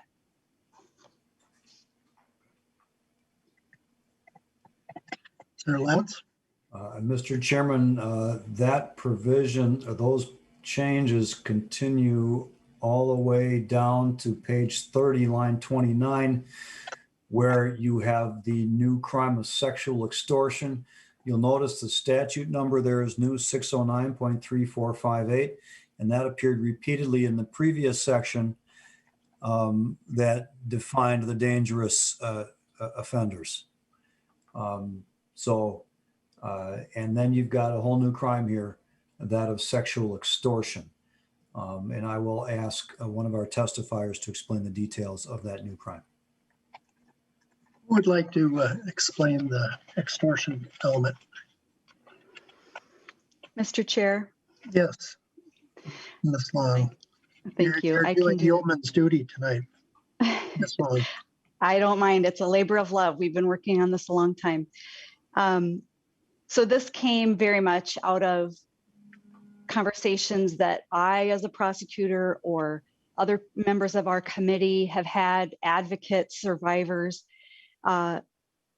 recognizing that many of the criminal provisions that we have existing, especially when it comes to adults, really address sexual conduct that happens or sexual violations that happen more in a physically forceful way, or exploiting someone's intoxication, that kind of thing. But what we have heard over the years from various sources is that there are these other sort of more blackmailing types of sexual conduct that happen that are exploitive and that prey on someone's vulnerability, but without using a physical force or intoxication, they are rather exploiting somebody's circumstances. So for example, what this measure does is it criminalizes threatening. So one of the common things that we've heard about, and we heard some testimony in the House about this, is that landlords or the apartment manager sometimes will demand sexual favors in order to either pay the rent or to say, I'll evict you if you don't perform sexual favors for me, or I'll hold this eviction proceeding over your head, or that kind of thing. So it gets at that more blackmail type of situation where it's not physical force, but it's threatening someone's employment, threatening to share private sexual images of that person, to compel sexual conduct, threatening to expose confidential information that the complainant badly wants to keep private, threatening to, again, withhold housing or cause a change in the cost of housing, threatening to make a report to the police, whether it's true or false. I'll report that you did this to the police, or threatening to report someone's immigration status. And all of these things then, and we want to be very clear, it's not just the threat that's penalized. It is if it results in compelled and unwanted actual sexual contact or penetration that would be penalized here. And as I said, many of the housing attorneys that I've spoken with as we prepared this language were very happy to see this. They see this kind of thing coming up in their large apartment complexes or that kind of thing.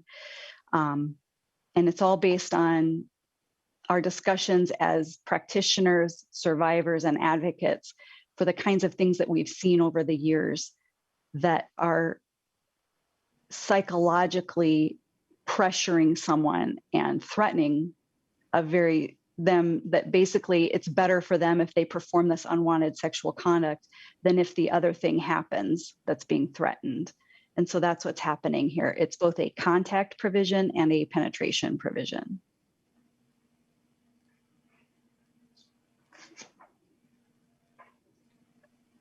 Senator Kittmeyer. Thank you, Mr. Chair. So on that section, I think it goes to line 32.6. And on 32.6, it says, notwithstanding, no person may be charged with or convicted of an attempt to commit a violation of this section. It almost seems contradictory. So there must be an explanation, if you could. Mr. Chair. I was going to raise that question when we got to page 32, but we can jump forward a little. I was reading ahead, Mr. Chair. I'm sorry. All right. I'm happy to. Oh, thank you. Yes, that, Senator, is the result of a lot of conversation in that subcommittee, indicating that we did not want to criminalize the threat. So an attempt normally means you tried to commit the crime, but you didn't quite complete the actual act, which might be, in this case, making the threat. So the landlord says, you have to perform sex acts or I will evict you. But the person, the intended victim doesn't actually perform the sex act.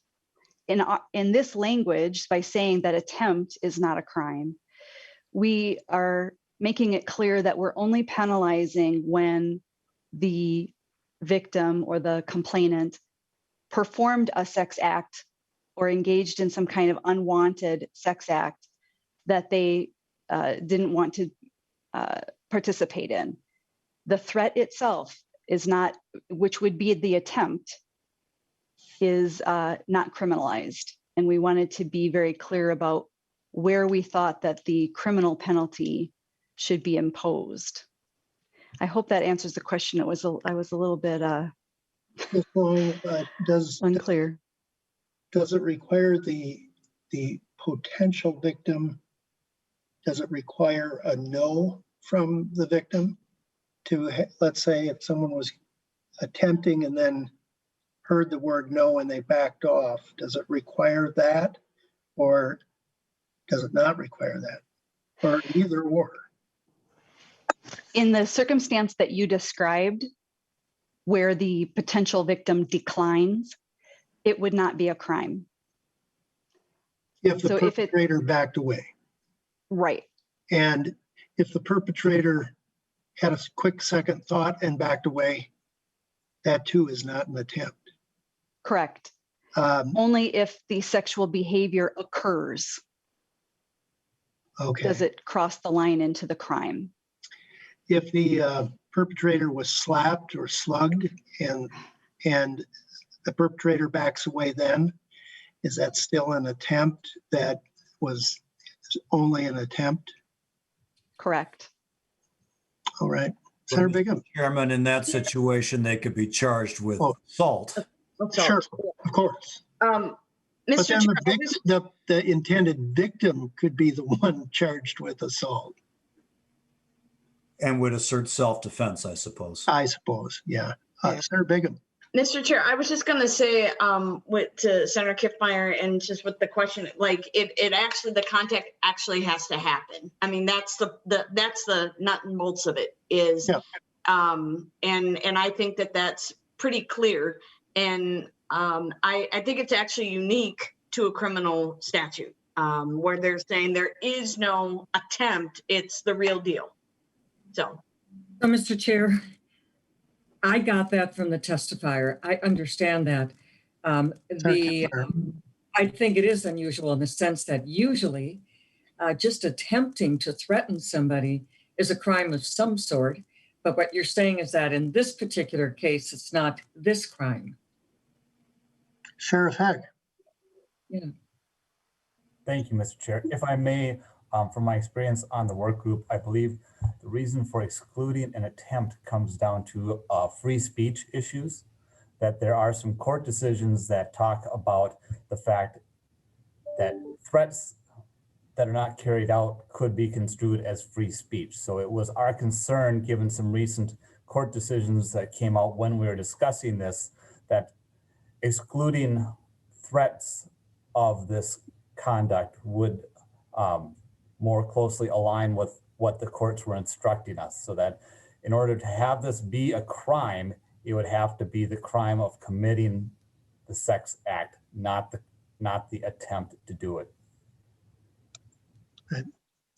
Thank you, Mr. Chair. I'm glad I asked the question, and you did as well. Thank you. Okay, Senator Latz. Thank you, Mr. Chairman. If we go, I know we jumped ahead to page 32. Did we miss anything in previous pages? No. All right. That was all the sexual extortion crime that you have covered. The next section, Mr. Chairman, is section 28 on page 32. And this is the part which relates to the response to the Khalil decision and the new definition of mental incapacity to cover voluntary intoxication. The definition includes a provision that a perpetrator knows or has reason to know that their intended victim was incapacitated, too drunk to consent or to withhold consent, right? And we talked about how we want to make sure that that defendant has available to him the defense that he was too intoxicated to know that the victim was too intoxicated to consent. And so this language was drafted to accomplish that purpose. It defines knows or has reason to know in that particular definition of mental incapacity as a specific intent crime, so that that fits within the definition for application of the intoxication defense, which is itself a separate statutory defense under 609.075. And then to circumscribe the application of this particular provision, put some guardrails around it. You'll see the language in paragraphs B and C to clarify that by adding this provision, the legislature is not intending to make any changes to the application of this defense to other crimes. nor to change the scope or limitations of that defense as it's already interpreted by case law. So it's trying to narrowly pinpoint the application of this particular provision to the mental incapacity element of the crim sex cases where it is used as an aggravating factor.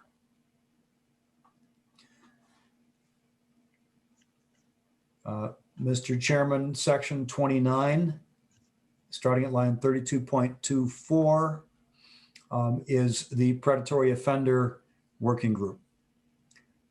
This is the provision that I had noted before, in which the working group was unable to achieve consensus on what to do with regard to the predatory offender statute.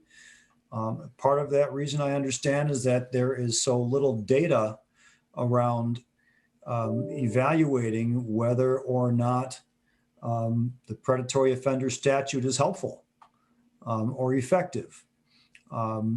It is expensive, we know that.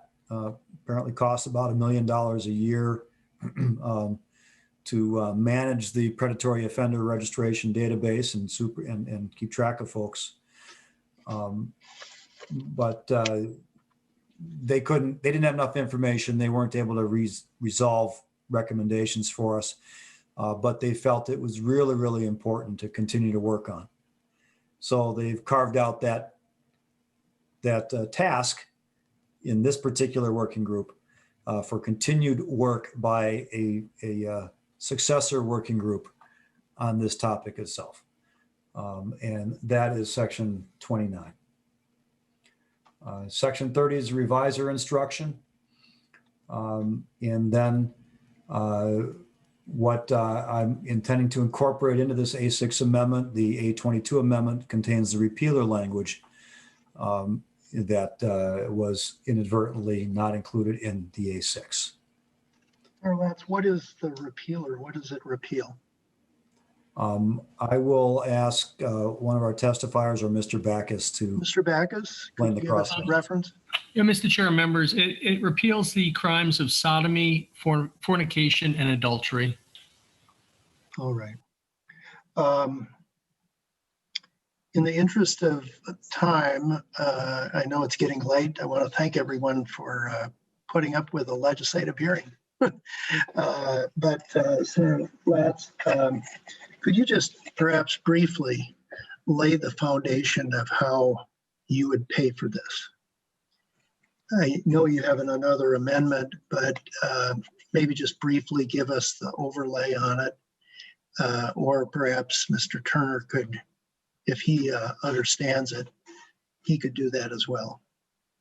Mr. Chairman, Mr. Turner is the one who drafted the amendment, and he can probably do a better job than I could. But suffice it to say, there are savings reflected in the committee's budget relating to the substantial reduction in a prisoner count, and that is the direction that Mr. Turner has identified. But I'll ask Mr. Turner to explain it. Ms. Turner. Yes, Mr. Chairman and members. There's three costs to the bill. First, we have the bed cost. Comes out at $112,020 in 22, $429 in 23, $823 in 24, and $1,292,000 in 25. Then we have the DPS predatory work group. It's a one-time cost of $131,000 in fiscal year 22. And then the Supreme Court said that they would need an additional judgeship under this bill. So that's $482,000 in 22, and then $449 in 23 and each year thereafter. And the way the amendment, the 821 amendment, does this is the first quarter of the amendment funds the judgeship. The second quarter of the amendment funds the predatory offender working group. And then the third part of the amendment funds those two pieces by increasing the base cut to the DOC and basically makes the DOC absorb the bed costs. We do that by not increasing the fiscal year 22-23 appropriation and then capping the 24-25 tails. And then the rest of the amendment is just the statutory establishment of a 17th judge unit in the 5th Judicial District, Blue Earth, Watonwan, Lyon, Redwood, Brown, which is where the court determined the next judgeship would go. And that's 821. Mr. Turner, you're familiar with our budget proposal that we've talked about. Does this change the bottom line at all? Mr. Chairman, no, it doesn't. I was instructed to by Senator Latz to keep this within our target, and this amendment does that. The money comes from the Department of Corrections. The money that flows to DPS and the courts comes from the Department of Corrections, and Corrections is pulling a heavy load here because they have to absorb the bed costs as well. But that's Senator Latz wanted to stay within your targets. Okay. Senator Latz, have you talked with Commissioner Schnell regarding the load that we're going to force them to absorb? Mr. Chairman, I'm going to issue a public apology on this today. I was so busy getting everything else together for this hearing that I forgot to make that phone call to Commissioner Schnell. So, Commissioner, if you are a representative or listening, I'm sorry for that. We'll try to work our way through this. All right. Thank you. I think we have a lot to chew on this proposal. Thank you all for your patience in analyzing these 33 pages. There has been a tremendous amount of work on behalf of the working group. I want to thank them for that. I've been a part of those long-standing working groups before, and it gets to be sometimes a long haul. I like the idea that you separated the workload into, I think it was 5 different specific groups. Maybe there were others, but I want to thank them for that as well. I see that Senator Senjem has appeared. And Senator Senjem, do you have any final comments for us? I know you were trying to get our attention before, and I have to apologize for that. No, thank you, Senator Limmer and committee members. I just thank you for a very thorough evening of introspection into this bill and thought and good questions. And I suspect that at some point you'll move forward even further with additional conversation. But I do thank you for your consideration of this and respect the thoughtful nature that's gone into this. I've not been around the Judiciary Committee a lot, but I have a brand new respect for it just based on the last couple of hours, and you do a great job. And you know better than I. Words matter. Words matter, and you need to look as carefully as you can at this. As the author of this bill, I would want you to do that. So be deliberative, be thoughtful as you are, and do the best job you can, because this is a very important bill and a lot depends on it. Thank you. Well, Senator Senjem, now that you made such a glowing compliment to our committee, you now qualify to be a member of the Judiciary Committee. Thank you. Thank you so much, Mr. Chair. We always have a spot open for a seasoned senator like yourself. Okay. Well, I'll remember that, Mr. Chair, and through perhaps other years of committee selections. So I'll remember that. Thank you. I thought we could snag him, Senator Latz. Mr. Chairman, before we close Yes, the meeting, I received additional information. I'll just play this on the record. The Minnesota Association for Justice and Violence-Free Minnesota also support the full bill reflected in the A6 amendment. So thank you for bringing that to our attention. Mr. Backus, I had one last question. I might have a few more by tomorrow, but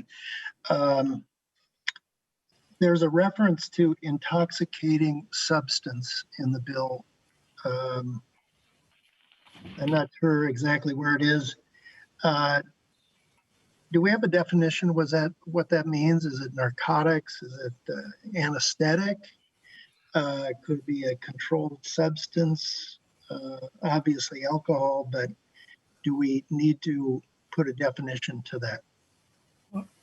Mr. Chair and members, I believe you're referring to the A2 amendment, yes, which is the base document for tonight and is the working group's definition, redefinition of mentally incapacitated. The second clause provides that if a person is under the influence of an intoxicating substance to a degree, et cetera, there's no definition of the term. I assume the working group meant that kind of in a generic sense. And I assume they would mean it to include any type of intoxicating substance. One concern about that is that's a defined term in the DWI law, and the DWI law wouldn't necessarily apply, but perhaps if a judge was searching for a definition of it, the judge might stumble on that definition. And that definition is a little concerning because it specifically excludes alcohol and drugs. So, it's perhaps something to think about whether you want to change that language or you're come to believing it that way. I guess I'll point out, and I think this was intentional because some of the witnesses mentioned this, but if you look at that new clause 2 in the A2, the new language, there are some instances where it parallels the initial first clause, current law, and some instances where it doesn't. So if you look at the first clause, it's a person under the influence of alcohol, a narcotic, anesthetic, or other substance, but for some reason they chose to use intoxicating substance here. I don't know specifically why they abandoned that structure. Again, I think they just wanted to use a broad general term. However, again, it is defined in the DWI law in a way that we would not want to include here.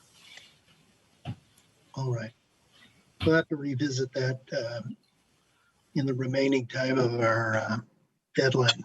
Senator Kippmeyer, you had your hand up not too long ago. Did you want to say any comment? You need to unmute, Senator Kippmeyer. Yeah, Mr. Chair, I was going in the same direction that Mr. Backus just spoke to, actually. That was my concern also, that the specificity of alcohol, narcotic, anesthetic, or any other substance not being mirrored down in parenthetical 2. But again, they're a thoughtful group. So I just wanted to understand their reasoning for that. If one of them would like to speak to it, they're here tonight, so I'd like to hear from them. Do we have a taker on the question on the definition of intoxicating substance and how do we define it? Looks like Ms. Bryce is getting ready. Ms. Bryce. Thank you, Chair. And perhaps Ms. Long chime in if I'm misremembering something, because this was a number of conversations over a number of months. My memory of sort of the conversation we had around that list of substances is anytime you make a list, you are leaving something out and not wanting to do that. So using the language intoxicating substance and we can look at addressing whether or not there's another reference in statute needs to be looked at. But using the language intoxicating substance so that we were not creating a list where something could be left out. Mr. Chair. Senator Kippmeyer. Yeah, I did notice though that in the parenthetical 1, it does leave or any other substance. So it does give a little bit of room there, I think, to accomplish what you spoke about. I'm more uncomfortable, not that I'm so seasoned at knowing it, but just in listening to this because the intoxicating and the other reference in the DWI would not include some of the ones that are named in the parenthetical 1. So I think it might be good to mirror that, but I think tonight is not the time to decide. I just wanted to make those comments while you're here to add information. And Senator Bingham, any further advice? Yeah, I'm just thinking, Mr. Chair, and maybe this is something that Ms. Warren or Ms. Long can answer, but I would assume that in a charging decision process or a trial that would be established, like depending on what that intoxicating substance was, they would use some sort of testing or expert witness to confirm that too. And I think that what Ms. Bryce is saying is, because it's kind of a evolving list of things and you could leave something out, I think it would be the prosecutor's discretion to work up that case and work with law enforcement to build that case. But I could be wrong. So if Ms. Warren or Ms. Long would like to correct me or agree, that might help committee members. Senator Latz, do you have any advice on the intoxicating substance? Do we need to further define, or are we, by making a list, are we going to leave something out? Well, I suppose you could always make a list and it says includes but is not limited to. For one thing, another way to put it maybe, and you'd probably want to do this consistent with paragraph 1 and 2, say something to the effect of a person under the influence of any substance administered to that person without the person's agreement that causes the person to lack the judgment to give a reasoned consent. You just use any substance, so you don't have to create a list. In paragraph 2, a person under the influence of any substance to a degree that they are rendered incapable of consenting. So you don't have to identify what substance it is. It could be any substance. If it has the effect of rendering them incapable of consenting or reasoned consent or incapable of appreciating, understanding, etc., that's all you really need to say. I don't think it matters what substance it is. At least that'd be my thought on it. It might be a way to address it. So the focus is on the effect. Yes. The focus is on the effect and not necessarily on the substance. Precisely. Ms. Warren, I see that you've emerged from your tile, and do you have anything to say to this? Thank you, Mr. Chair. I would agree and echo the sentiments of Ms. Bryce, and also just offer or suggest that perhaps mirrored language would be the best approach. We certainly did not intend to limit or to exclude alcohol from being included in the list of intoxicants. That would absolutely be just the opposite of where we were trying to take this. And so if mirroring that language clears that up, I think there would be great support for that. All right. Thank you, Mr. Backus. Yeah, I'm sorry. Just to clarify, I certainly wasn't suggesting that was the necessary conclusion here. It's just a concern that what if a judge was searching for a real definition and stumbled on the DWI one? I would doubt that would ever occur, but it's always a possibility, I suppose. Well, Mr. Chairman, you may recall the DWI statute was amended a couple of years ago to create this third category of intoxicating substances. Specifically because people were using dust off to get high and going crazy and causing crashes and so on. And there was an appellate case that determined that that chemical was not included in the alcohol or controlled substances, because I think it was controlled substances specifically, didn't show up on the list of controlled substances. So it couldn't be used to support a DWI charge. So we added a separate category to enable that to be charged out. It was kind of unique to the DWI setting, but I can understand the concern that maybe someone would be looking for a cross-reference somewhere. Most judges, frankly, probably wouldn't have to stumble across it because they see DWIs all the time, although I haven't heard much in the way of dust-offs. Maybe prosecutors would know there's more of it out there than there used to be. But it's an issue worth clarifying, I think, here if we can, while we've got it. Well, we've put a check on the paperwork and we'll see if we can work on it. Sarah Kippmeyer, any further comment? No, Mr. Chair. I think the approach of the mirroring, as was mentioned by Ms. Long, or any substance, but I think we just need to let our staff and ourselves kind of let it sink in as to which approach we want to make, but I agree with Senator Latz that doing it now while this is in front of us is the best time to do it. Thank you. I think we've covered just about every possible angle on this that we could. I want to thank the audience for sitting through well, kind of a normal process when it comes to a bill this big. And so this process will continue tomorrow, and we'll continue this presentation. I'm sure Senator Latz will want to formally present this, maybe not with so much presentation because our committee is probably well informed. So right now we do not have any further business before our committee.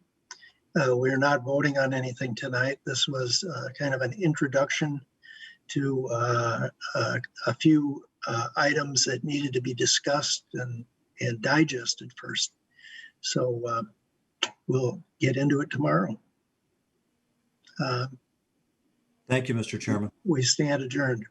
You bet, Ron. Thank you. Good night, everyone.